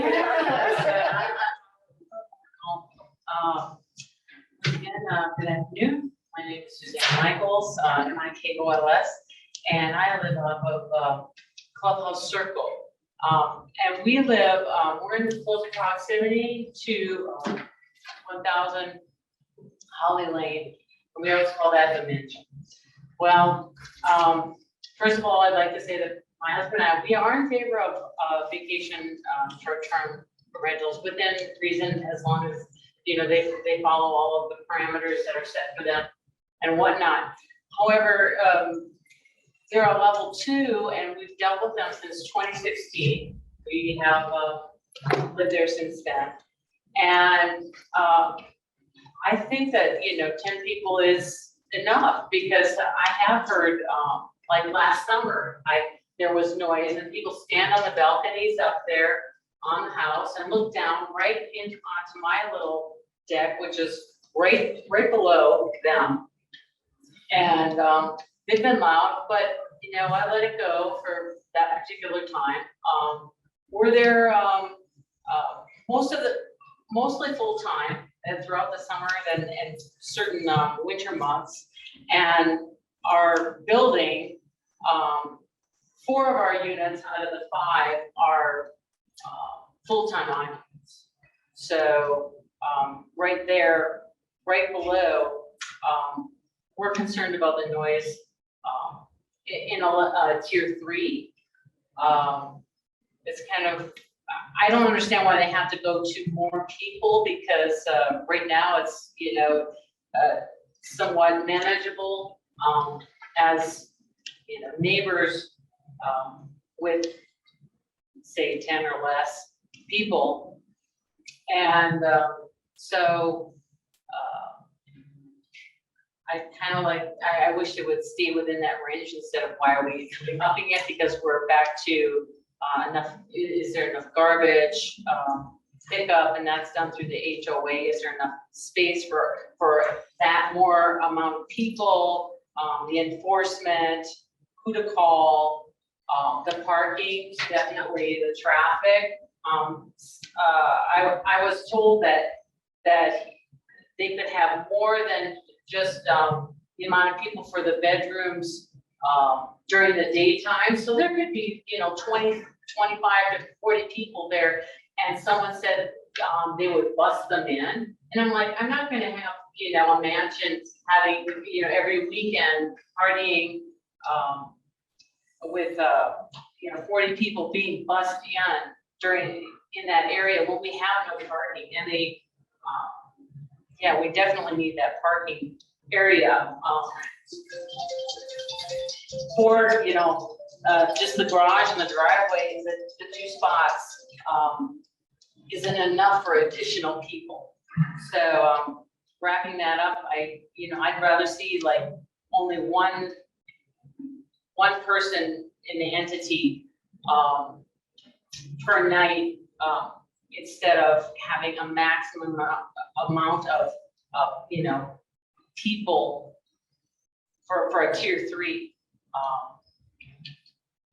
That's not coming out, but, anyway, level 2, I'd like them to remain with what they do have, and I think that's sufficient. Thank you.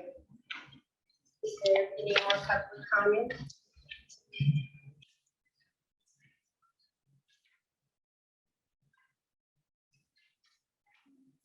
Only one comment. I'm glad there's photographs of the inside of the garage. Do 4 cars actually fit inside that garage? Just because there was a lot of stuff, I just wanted to make sure.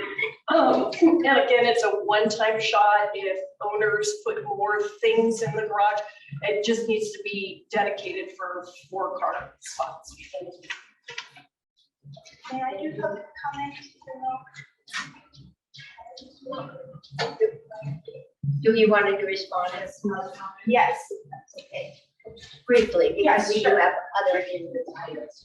I just wanted to mention that we're not asking for more people at all. We've always been at 16, so the people that we're not asking to increase the permit at all. I just wanted to make that clear. And also, I apologize.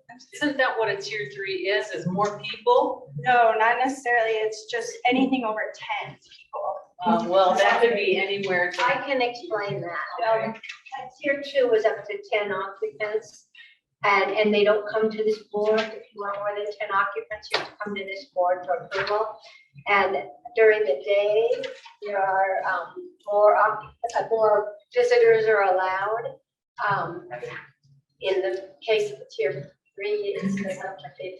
Yeah, I'm kind of concerned about that. Yeah, Madam Chair, Sam Taylor for the record, Douglas County DA's office. I'd like to note that before the recent changes to the code, basically the occupancy was established by the number of bedrooms. So we didn't have tiers, and in looking at their permit, it appears that their prior permit was also for 16 as well. So in other words, their prior permit would remain unchanged compared to the tier 3. So this process is looking to perhaps potentially restrict the number of occupants that they had before. And I would be happy with a condition on our permit as well to say no events, no people, even during the day to be over 16. I would suggest that. We don't want more people. They're not on the property at the time. As far as, I'm sorry that you weren't sure who to contact, but Lori has my cell phone number. I do have, and Megan and I have worked together in a couple of cases. She's been great with that. Absolutely. So I just wanted to make sure that connection is there. And also, I would also be willing to take the number of vehicles down to 4 if that makes people feel better. Because I could see that some people might not want to park tandem in a garage. I understand that that's probably why people park outside. So because you only need 4 occupants per vehicle, if we bring it down to 4, that would still allow for the 16 people. And we do tell the guests, I mean, they're told multiple times that they cannot park in the dirt parking spots or in the street. But maybe they'd be more apt to do that if 2 were in the garage and 2 were in the driveway, and that was it. That might be another solution. And I'd be happy to put up signage too. No parking signage on the dirt area, and also smoking signs too. I mean, I don't want any sort of fire danger at all either. And finally, we'd also be open to taking away all the outdoor furniture. That really isn't much of an added benefit to that house. So we'd be happy with that as well. So. Thank you, Megan. Any further public comment? Any public comment online? Thank you, Madam Chair. And Rena, for the record, I do have one person. Ms. Kosher, if you can hear me, if you could please state your name and your 3 minutes. Yeah. Can you hear me? Yes, we can. Okay. My husband and I own 133 Holly Lane, and it is a permitted VHR. However, we also use it for our own purposes as a vacation home. And I wanted to just respond to one comment that was made that that VHR owners are not likely to complain about noise, but we will because we don't want other VHR units to reflect badly on ours. And we're very vigilant about noise and parking and traffic and care of other neighbors. Lake Village is a very quiet community, and my husband and I have concern about traffic and number of people that might be occupying that unit with a tier 3 permit. Parking especially, because there's only one access and egress from that area to get in case of emergency or evacuation, which we experienced last summer. So I want to make sure that that's taken into consideration, that the more cars there are parking and traffic, the more unusual it is for that community. That structure is an unusual structure within our community. They are small units, and generally you see people walking, but generally it's an extremely quiet neighborhood, which is something that we value, and I'm sure other neighbors do too. So that's all we have to say. Thank you very much. Thank you. Is there anybody else online? Thank you, Madam Chair. There is no other public comment online. And I'm going to close public comment and bring it back to the board. Comment. After, we do as board members go and drive down there and look at the houses. And it is a very tight, dead end area. And I think that to approve this, I think what Megan had said about, just limiting it during the day use for vehicles and putting up the signs would help, and then possibly reviewing the permit next year to see what the noise levels are and some of the other comments from the neighbors. Thank you, Patty. Michael, I do have some comments. No. Believe it or not, trying to stay up with Brian a little bit.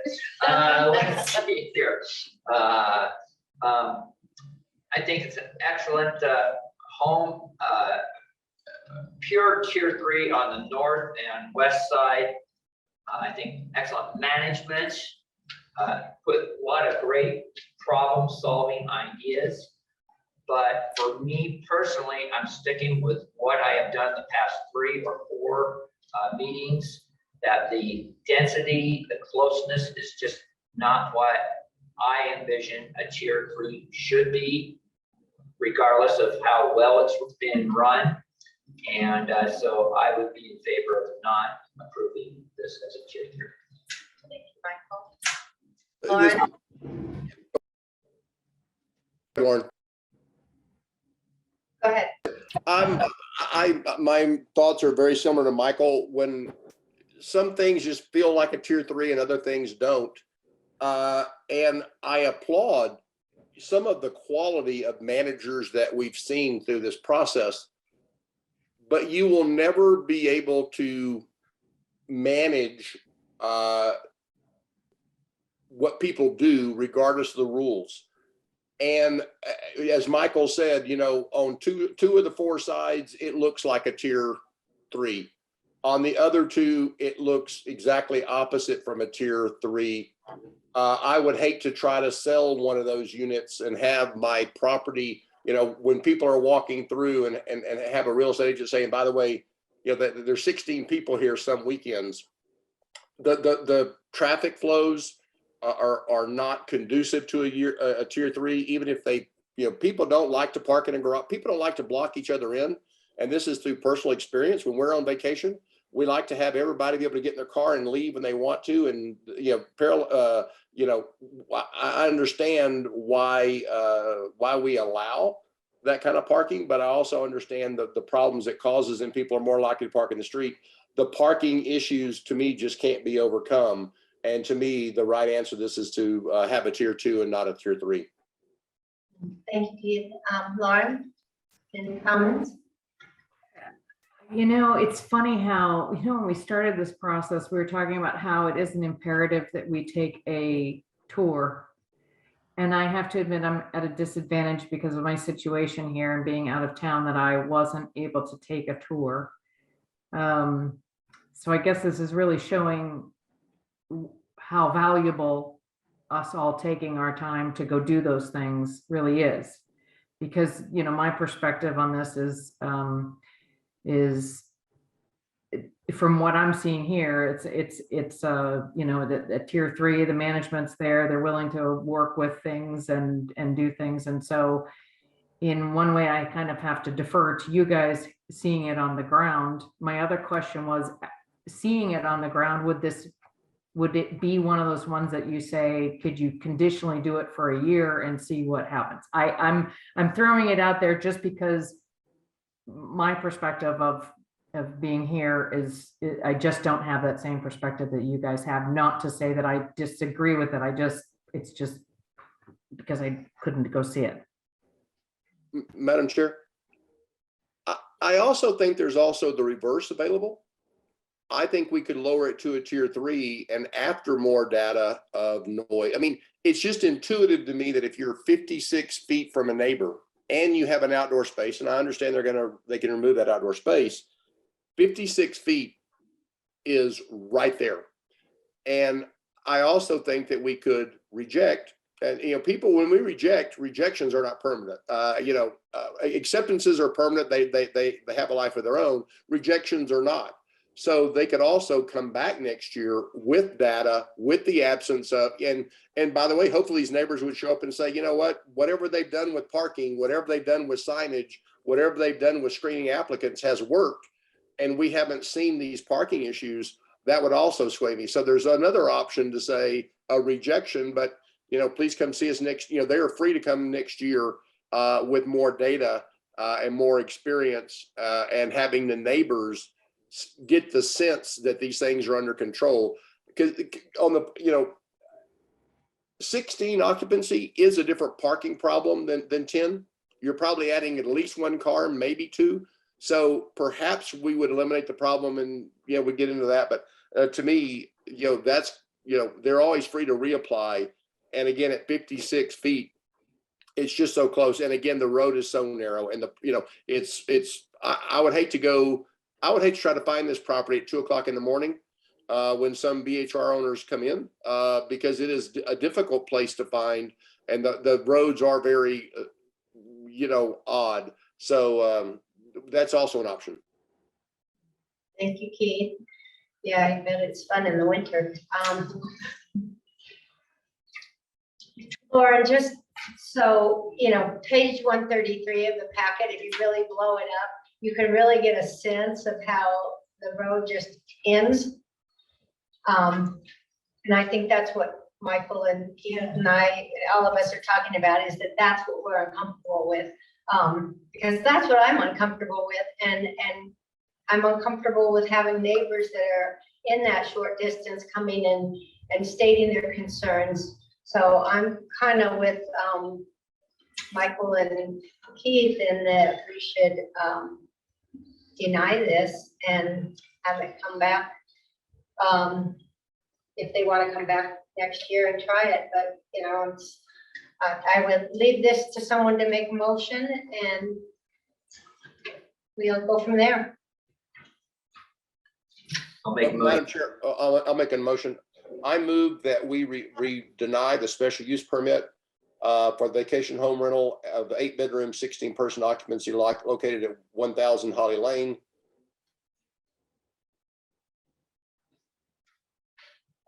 Do I have a second? Second.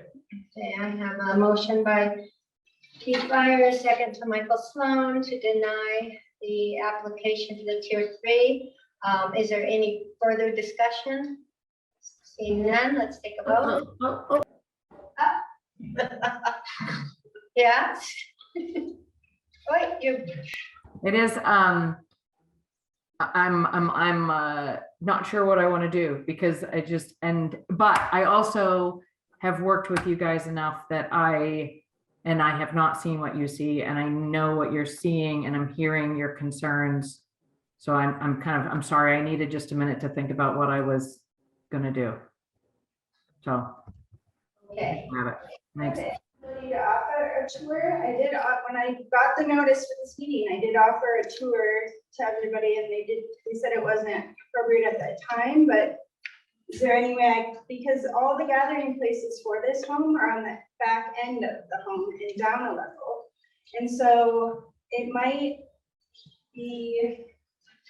change your mind if you see the layout.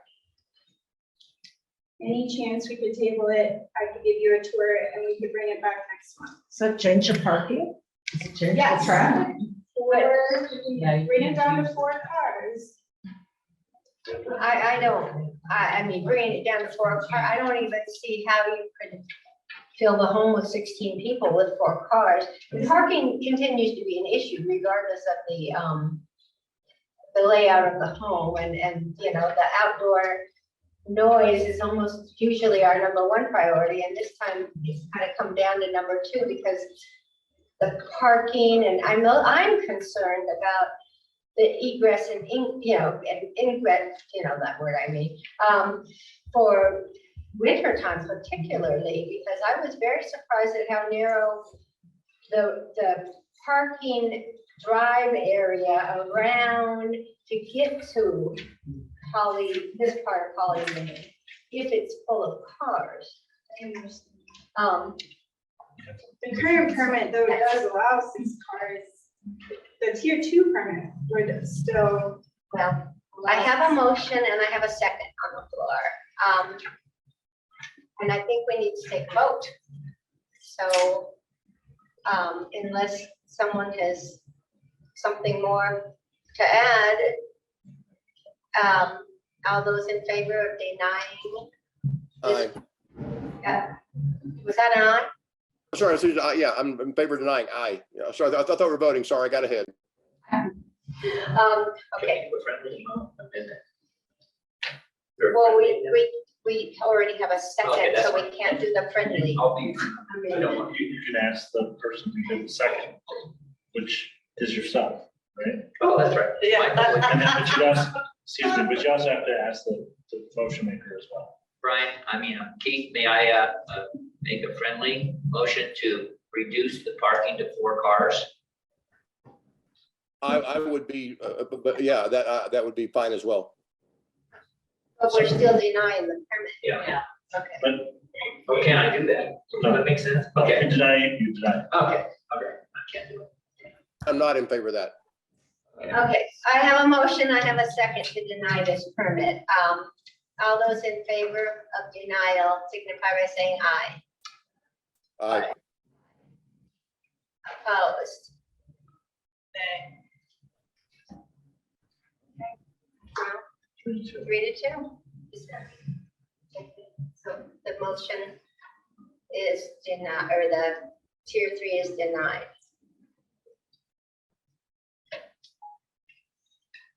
Okay, item number 4. Oh, shit. 5-minute break, we'll be back at. I just feel bad for the families that I know. Need to get your phone off real bad for the neighbors. Sure, that's right That's here. why and you have, and I do appreciate that. I think not as much. Yeah, with like orders, I don't know. Did I miss it? Are we taking a break? 5 minutes. 5 minutes. Oh, thank you. Appreciate it.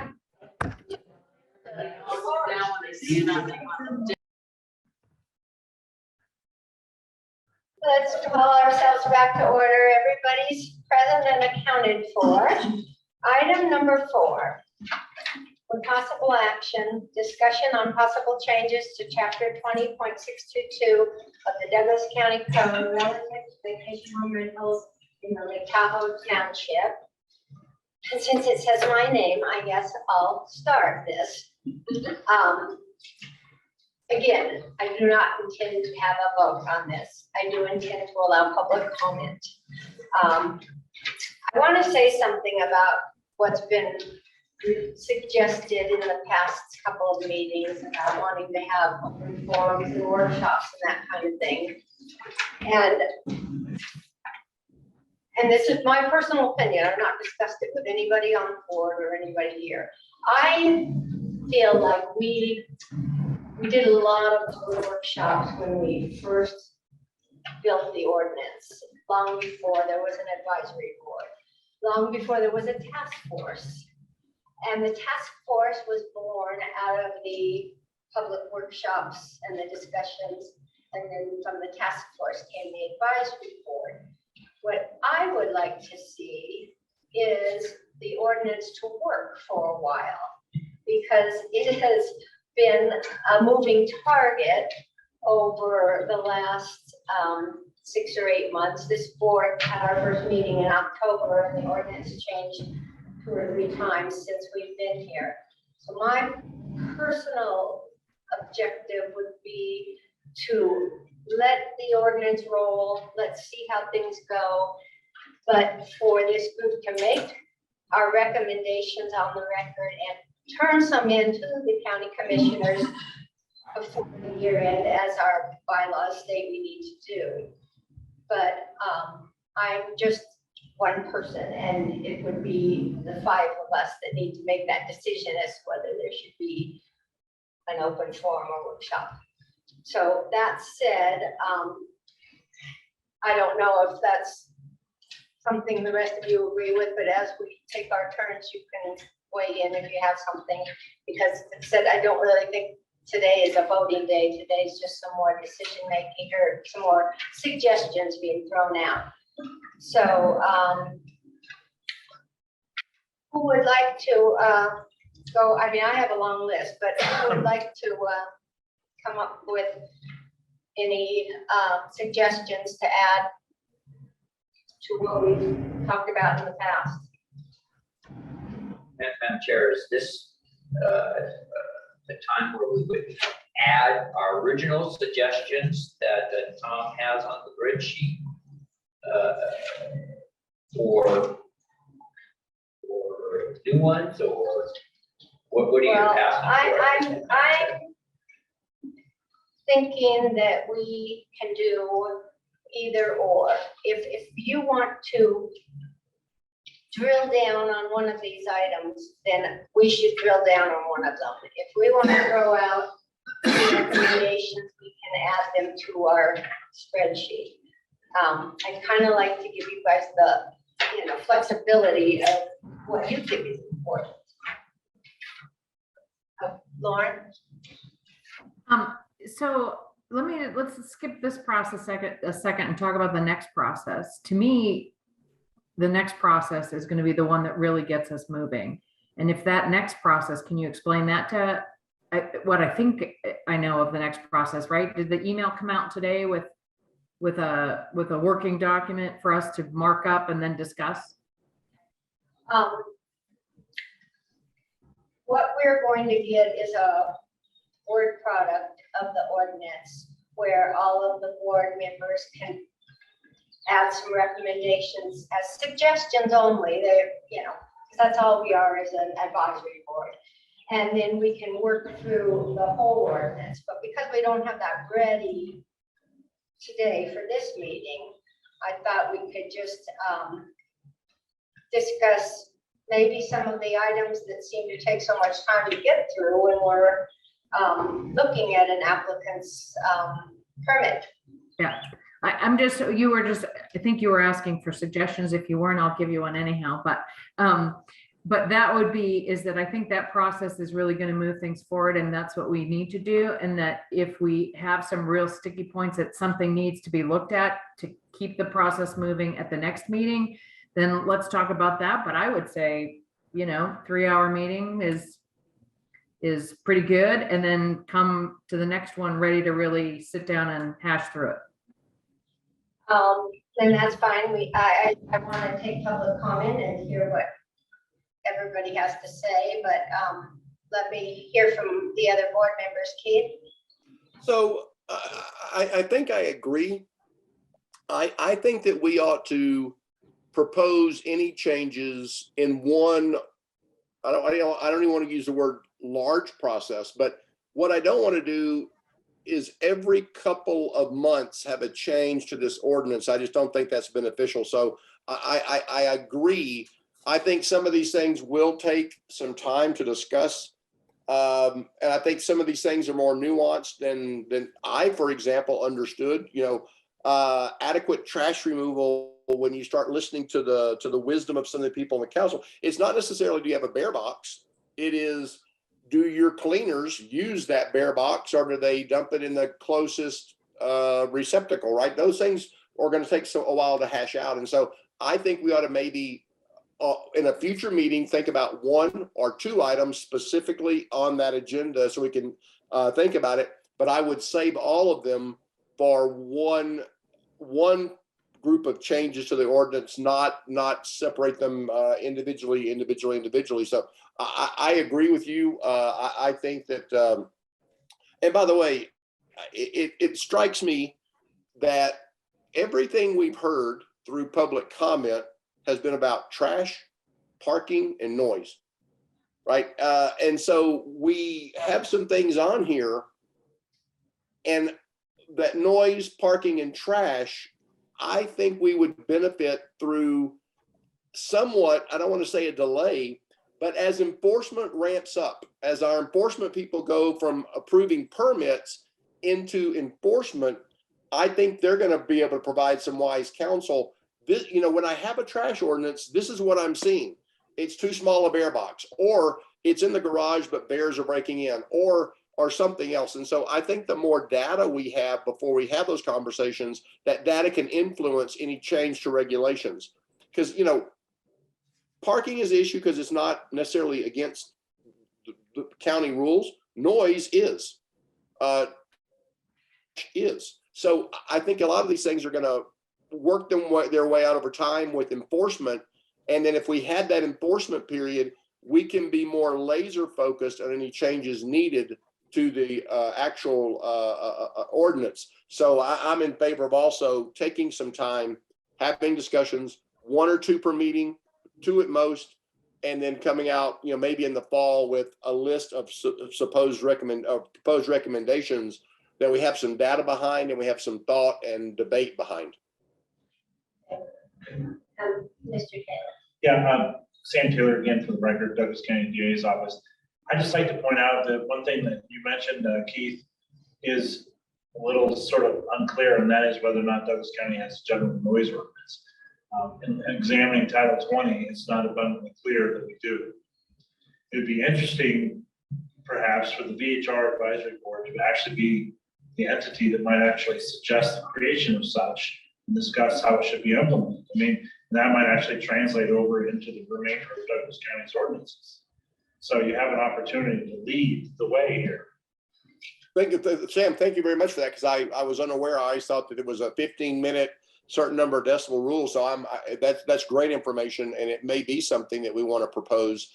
And again, just the fullness of time, we've now had a homeowner present. What he said was a year. My computer, I wasn't able to see exactly what period of time, but we have a noise monitoring company saying this is a dinner party. This is a loud dinner party. This is a party. And so as we get more and more information, some of these things that are very touchy-feely and we're not sure about, we can start to be more assured about. So that's great information that we don't actually have an ordinance maybe we need one. Yeah, just to clarify, Keith, there is an ordinance on record that relates to certain types of uses, but it is almost to the point, it's 65 decibels for a 24-hour period. So it has to be continuous, which usually relates to like mechanical machinery operating 24/7. It doesn't address the context of somebody riding their dirt bikes around in their backyard or having a party on their deck. So, I mean, that's, yeah, thank you. Perhaps. The other thing I have requested, and I don't know when we'll be able to do it, is to have kind of a question and answer period for the board with Douglas County Sheriff's Office representative and with Richard, the code enforcement, the lead code enforcement officer.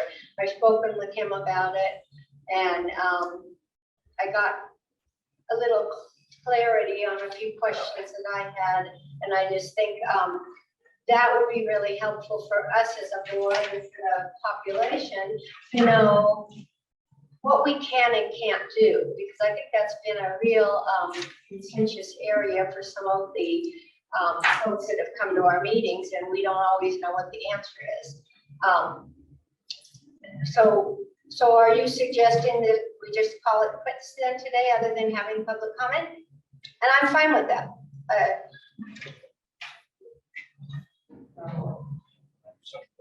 Yeah. Well, we don't have it yet, but you're gonna Google Doc it for me. Well, yeah, I asked these guys if I And they said no. but I haven't got a joke about maybe they respond. I don't know. But I sent out the Word file. Yeah, you send it to me. Oh, just to you? I don't know. No, I got it. You got You it did? too. Okay, so we all have it. Got the Word file, but it's the Google Doc that we share one file. I'm Right. not sure if we can do that. That would be better. Yeah. It would be better. I just wasn't sure. I have a legal question then. Would that not be, if we're sharing documents, would that not be more than two people collaborating? Can I throw some? Not anything. We're just Yeah, but that would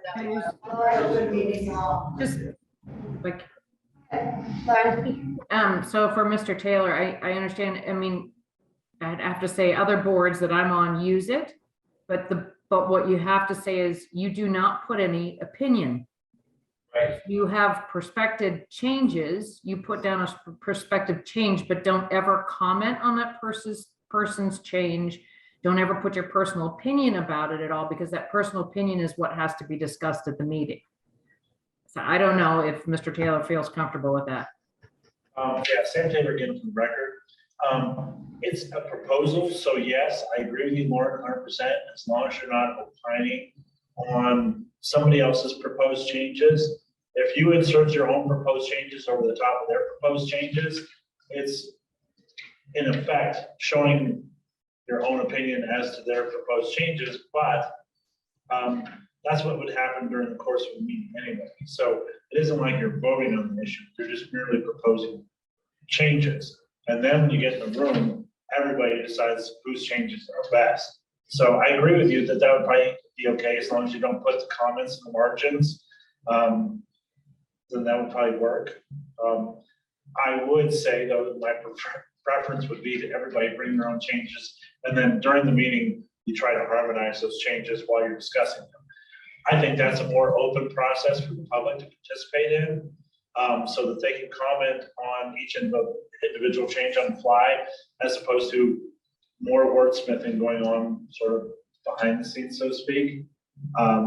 So again, my preference would be everybody work on their own, and then you present it, and then you have, like, say, for example, Tom has a master copy up. During the course of the meeting, you're making changes, and then you vote on each proposed change as it comes along for each section, and which one you find most appropriate. That is, I think, the ideal way to do it under the open law. Thank you, Mr. Taylor. And that we need to do what's the right thing to do. I was just excited about the Google Doc, because we wouldn't go through 5 different ordinances of 5 different people's opinion or thoughts. That's okay. We'll get, everybody can start working on that independently then. and then we can bring it back to the next meeting. Just make sure you have it done in time to be able to present it at the meeting. In other words, Right. don't bring it at the meeting and say, here's my version at the meeting. You should get it in time for it to be put in the packet and be published. Got it, for the public record Yeah. part. Okay. And how soon would you need that for the meeting? We post the packet on Thursday. I think we're trying to do it a day early on Thursday, and so we would need it at least a week prior to that, so. So, yeah, what day is that?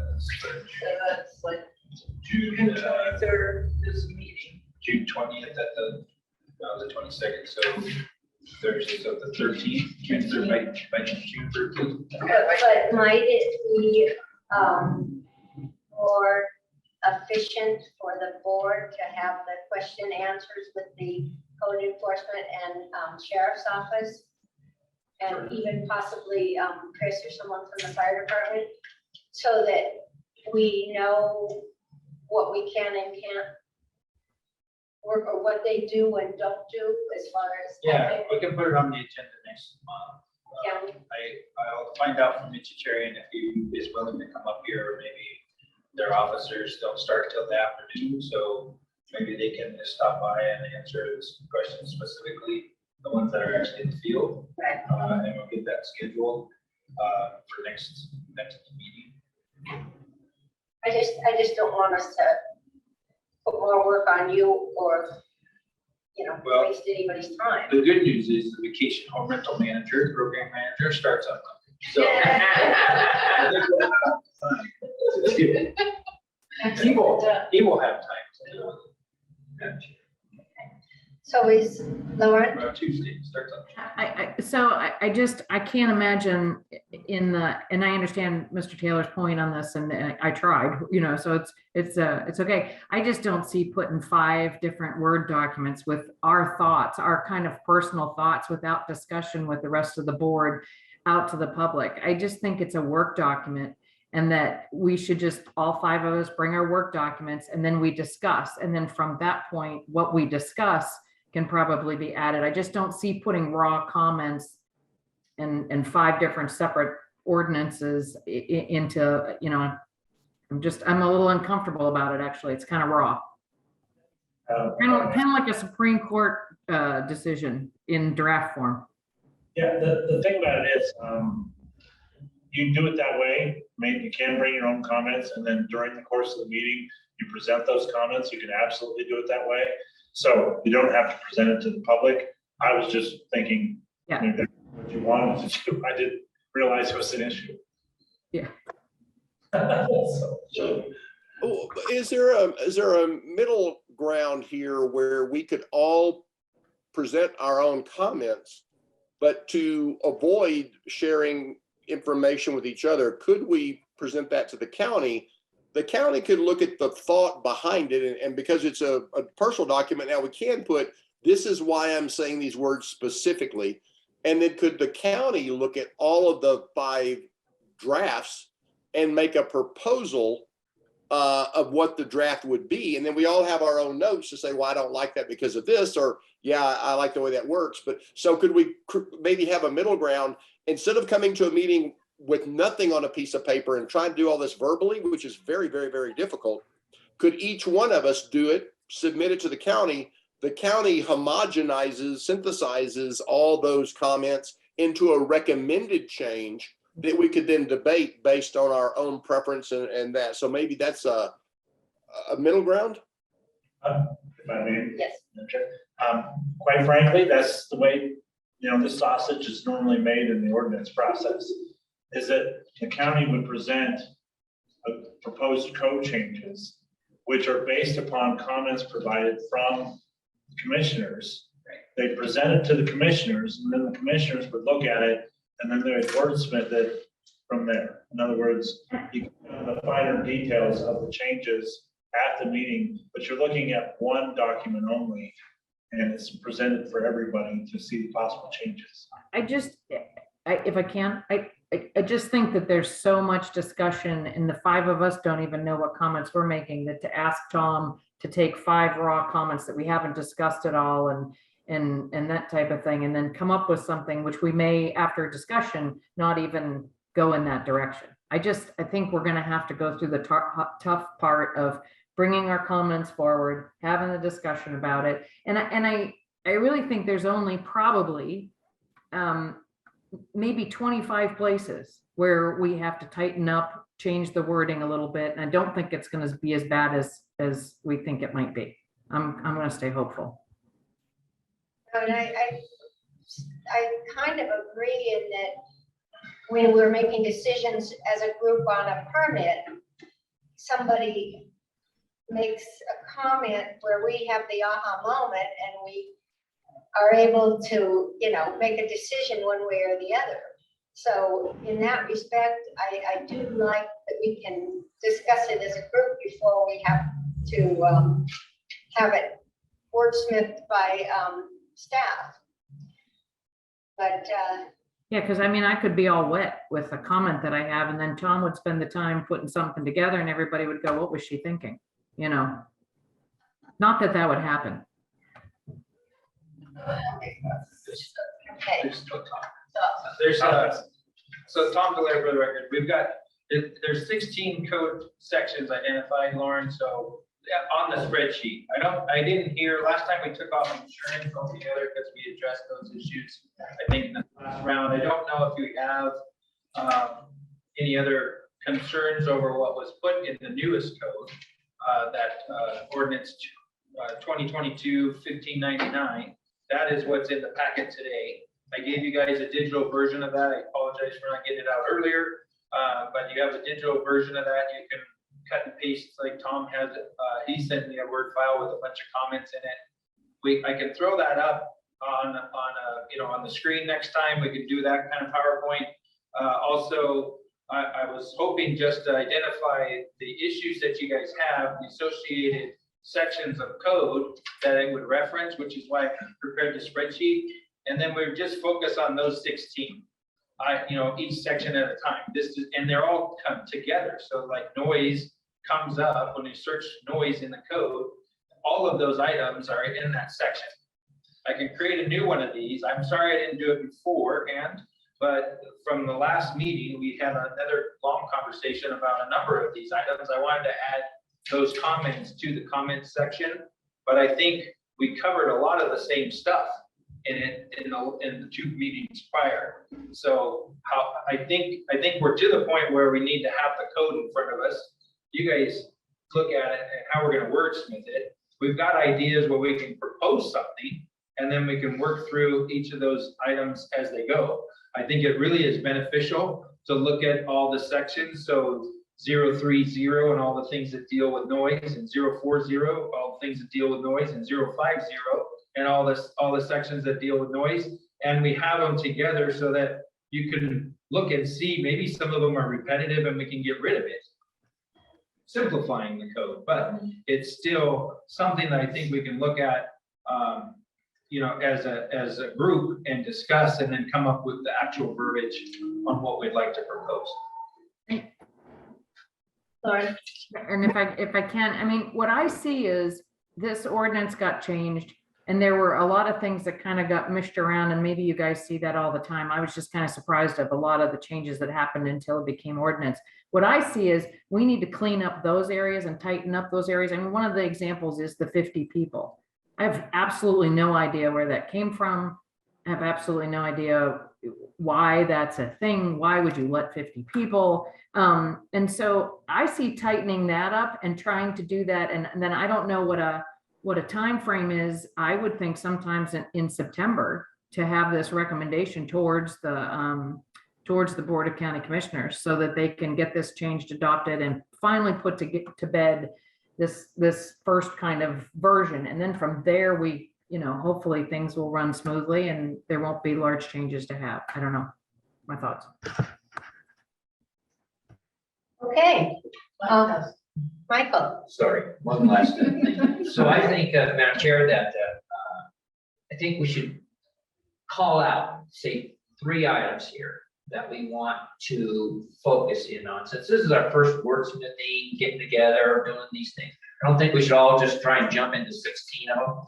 I think if we just, as a group, maybe vote on 3 items that we want wordsmith for the next meeting, maybe, or whatever you think is the right number. Certainly the 50, that's a slam dunk, right, in my opinion. What do you think, Chair? I don't think we need to vote on it because we want to vote on it when the wordsmith. Not vote on anything, but To decide that, yeah, pick 3 items, or pick 3 items that we want to wordsmith for next time. In other words, not try and look at every single one. Okay. So my legal counsel says we should, if we're gonna pick our 3 items, let's vote that these are the 3 we're gonna work on next time. And if that's what you want to do today, fine. If you want to do it next time, fine. Because I'm still going to have public comment. So, Okay, doesn't necessarily no, have to. I Should have first. but, oh, before we do this, okay, well then let's do that. I didn't know we could do that. Let's have some public comment. Always. Oh, we didn't even have any. Okay.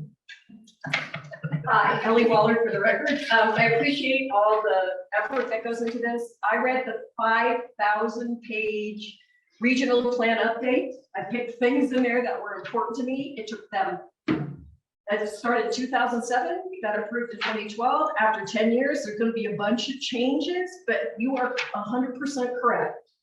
You gotta just let it take some time. I agree with that comment. You may not want to make changes for an entire year, even once you decide you need to define.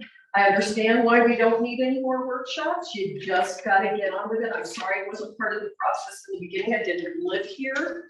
I do have one recommendation to add to this list based on what happened today was an oops moment with that permit. And I think you should highly consider that people cannot have a vacation home rental permit for a year after they purchase it. Just so there's a nice turnover process of 6 months, pick a time, just so you avoid that confusion. Everything else that comes up in public comment, we've talked about density, all those things are captured and can be revisited. I'm sure there's a list that is being kept. And today also the revocation policy, clarity probably needs to be visited somewhere again as a future item. Again, I've always said it's a work in progress. What's the last one? Oh, and that goes with the revocations. This is much like, oh, so the area plan is going to have to be updated. And you don't want to create a policy that doesn't fit into the area plan. I don't know when that's scheduled, Tom. That's going to be a nightmare.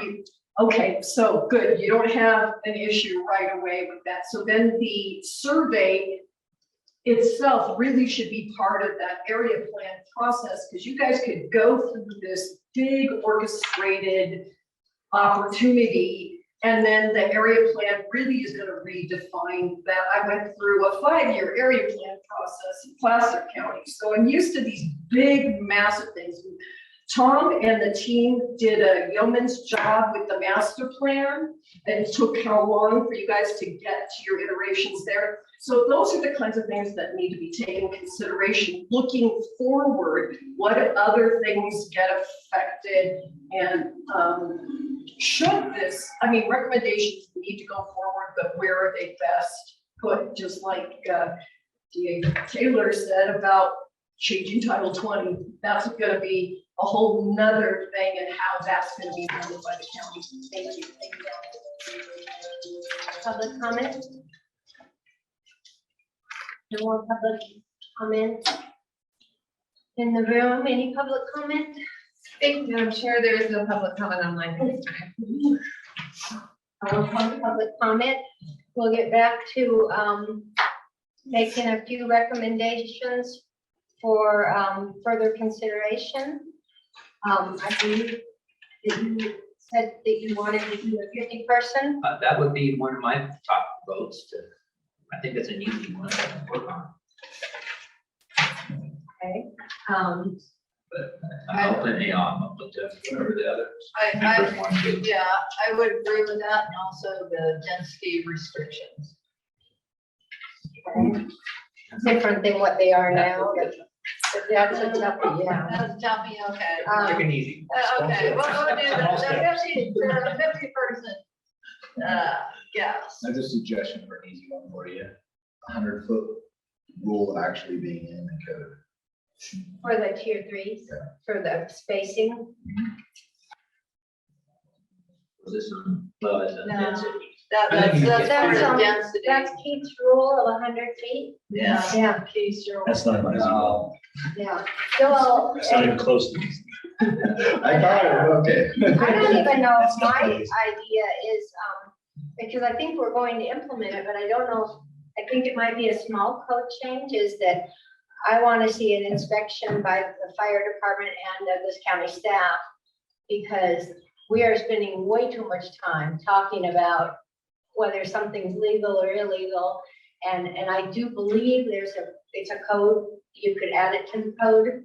I have it in here somewhere, but, to me, that's really important, because I think we're spending way too much time, trying to figure out if something's up to code or legal or whatever.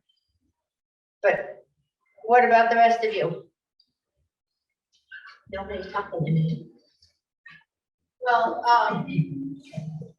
this might be a question for you, is like, when you go through, you have certain codes, like, you know, the windows and everything else, but that's in your inspection report. If it's not up to code for safety, then Yeah, and it's noted on that. that's based out of the IRC as far as, which is International Residential Code, which is how we're trying to base a bedroom specifically off of county code, what they're saying a bedroom is, and in conjunction with what IRC says a bedroom is. So but that's already Yeah, kind of in but, there. right, but what I want to see is when the fire department comes out and sees a pool table in the bedroom, that's not against fire code, but it's against the ordinance for the VHRs. So that's why I want to see, personally, we like to see staff from the code department, you know, come out specifically on the VHR code. So we don't have to, be discussing whether this is a room or isn't a room, because the permit holder would be told when they do the inspection that this isn't considered a bedroom because there's a pool table in there. We can, Tom Delaney for the record, we can tell them that, but you guys have the ultimate authority on stating that it's not a bedroom. Staff does not. I don't believe staff has. It's in the authority code to- though, it's in the ordinance.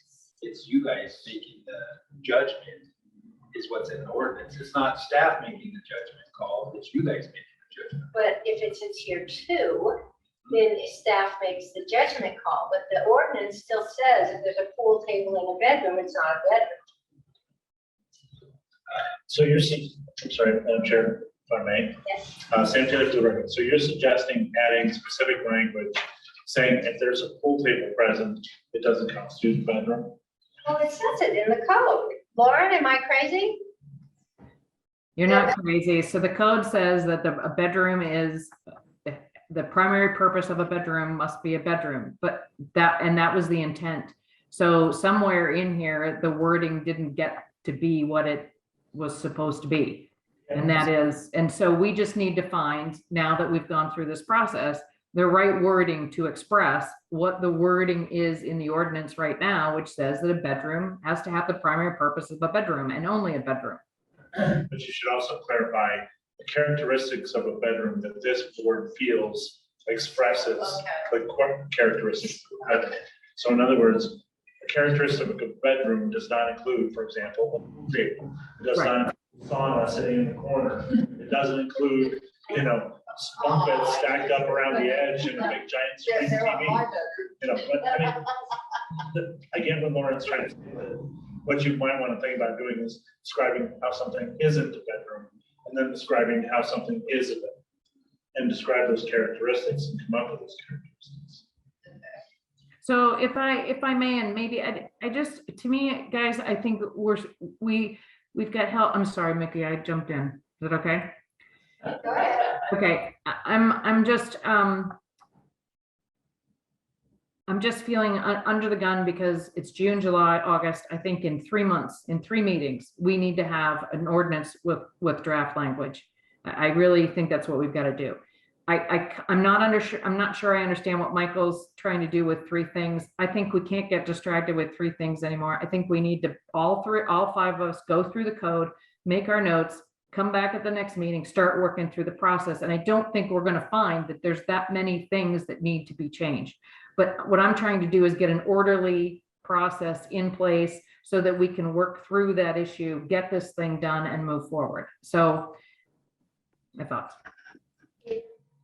Madam Chair, maybe, September sounded a long time away until Lauren just said that. And I don't know if it's feasible, because let me tell you where my head, and let me use an analogy of what I saw. The code, used to talk about renting, and they moved to advertising because advertising left a footprint and was enforceable, right? So use that analogy. We want an outcome, but we were unable to enforce that outcome to the full extent. So we changed the rule to have something very enforceable. You did advertise. I can see your advertisement.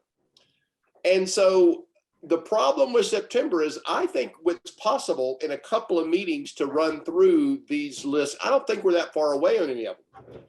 But what I would love to hear, again, when I hear public comment, I have these weird questions like, why are we requiring an agent of a tier 3 when some people are hiring an agent who doesn't do anything?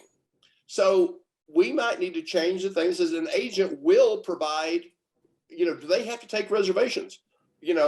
That's not in the code and it's not defined. So there may be things like that.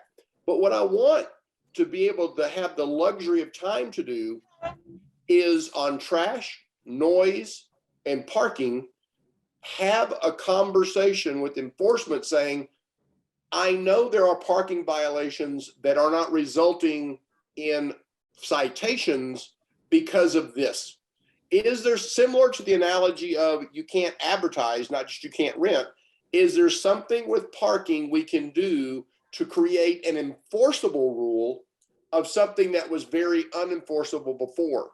And again, around noise, around parking, around trash. And so so maybe September is not a reason. I would rather get this right in October or November than I would get it wrong in September. So, and I do want to be able to listen to the enforcement after they've had the opportunity to run through July 4th and say, I know these are happening and this is what's preventing me from writing a citation. And this may be a change that could be more enforceable, because enforceability is the right answer for every VHR permit holder. We are putting a lot of pressure on permit holders because of bad actors. And if we can get those bad actors out, we have a lot of people who have the right to enjoy the use of their property by renting it. And I don't want to infringe on that right unless it's absolutely necessary. So that's the problem. So we need to think about the timing, but at some point in time, we better allow for input from enforcement, and post that, we need at least a meeting or 2 to think about what they tell us. If I may. Yeah. I think I have a suggestion, perhaps based upon my experience doing this a bunch of times. It's clear that everybody wants to have input. The ideal way maybe for you to provide input is for each individual member to go through and make red line changes of all the things that you would want to see updated. Next meeting, Tom could bring the Microsoft Word version of the document and present it, basically have it up on the screen, and then you can work your way through it saying, okay, I like this language, and everybody can look at their own records and say, here's the language I liked. And then everybody can take that language and then decide whether or not they'd like to adopt it. And then include it in the final draft that Tom's working on. And even more so, you could have a presentation immediately prior to that from the DCSO and perhaps from code enforcement. And you could ask them a bunch of questions before you start making the sausage. So you can have a better understanding of maybe what your limitations are right before you start doing it. That's exactly what I think we should do. Although Keith, I think you were suggesting we wait till after 4th of July to talk, or to our July meeting to talk to code enforcement and find out what the problems.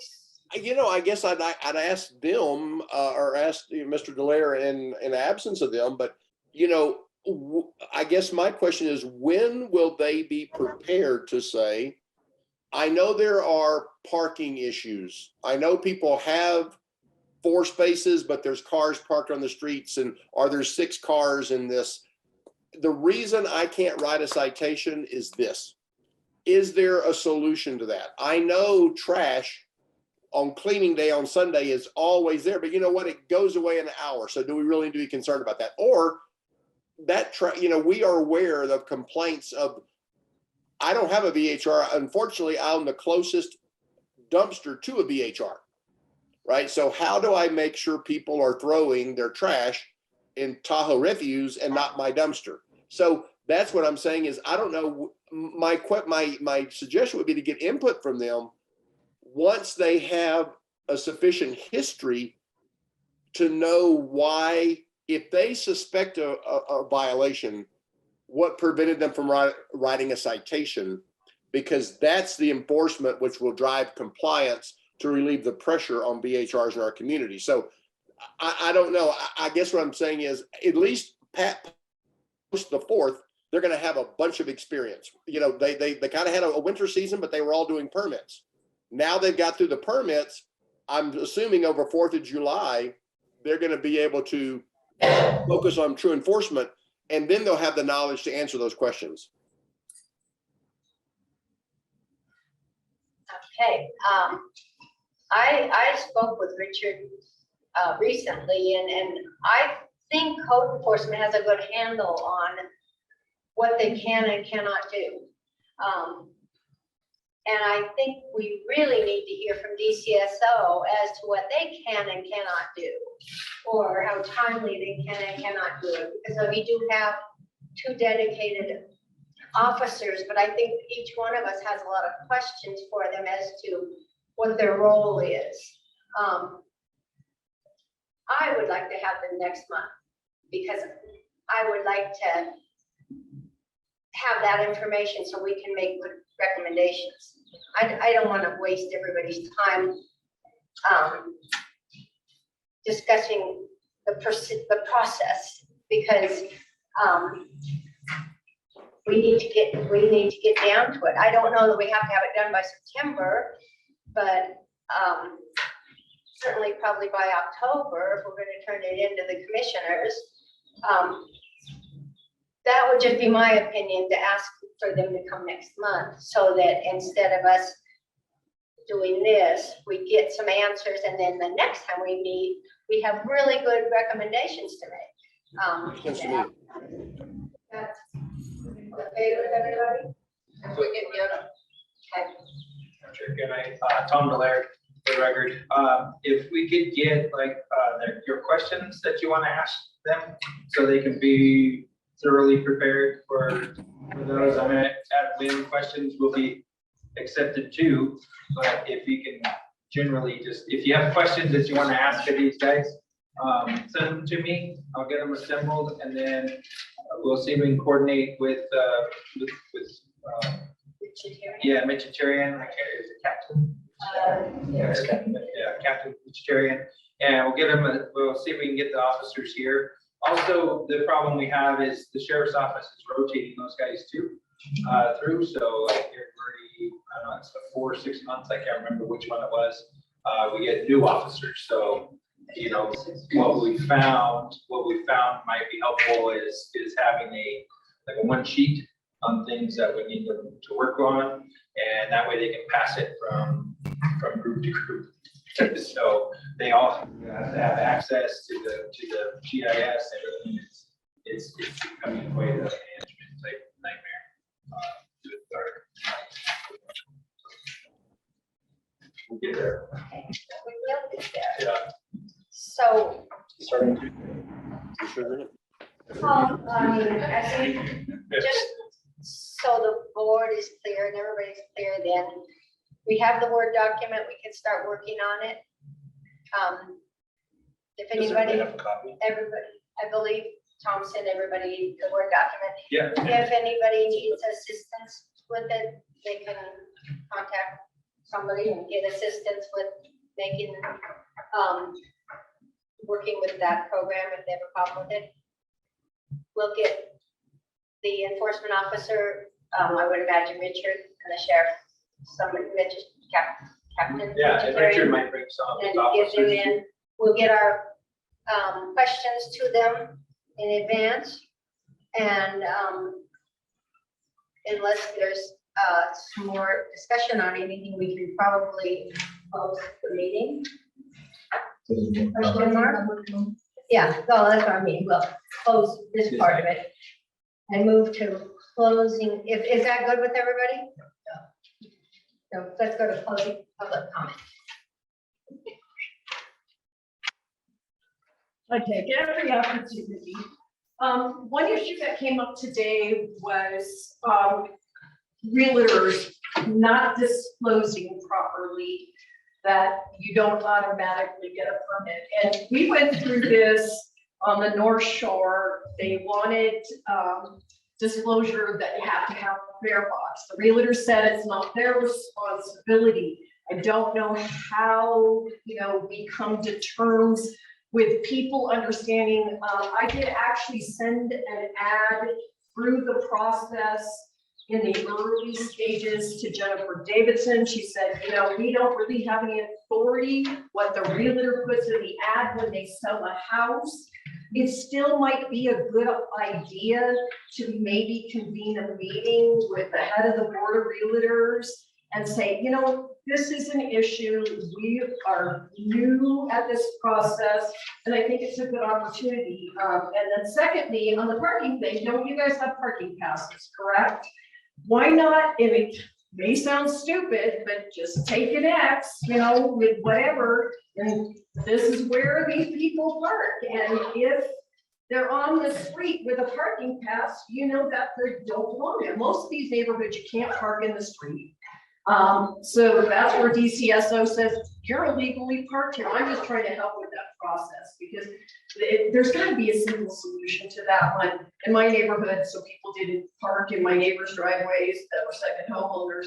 I just simply put rebar on the end, put a big X, and they couldn't park in the driveway. But anyway, thank you. Thanks, Ellen.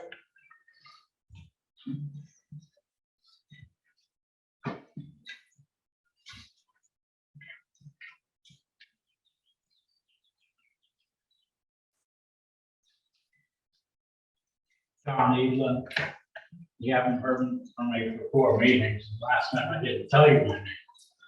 But I wanted to say, it's just a change in perception meeting up here. Because I get the perception that you guys are working for me as a homeowner. Not as a family voter or anything like that. And I was late to the meeting today because I had to get my teeth cleaned down in the valley because they're frozen. Now as to what Ellie said about parking, my solution was with the agreement of my neighbor. I just piled rocks everywhere that they would want to park. And then I actually had a so-called property manager say that it was my fault that one of their renters backed over the rocks. So that ended up with a confrontation in the middle of the street, which I don't like as a 45-year resident up here.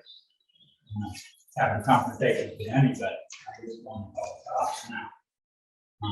And that's happened when I've had a vacation renter standing in my yard swearing at me because I asked him to move his car.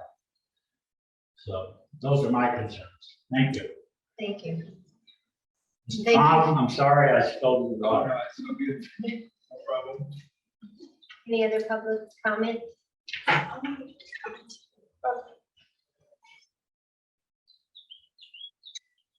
My name is Jackson, for the record.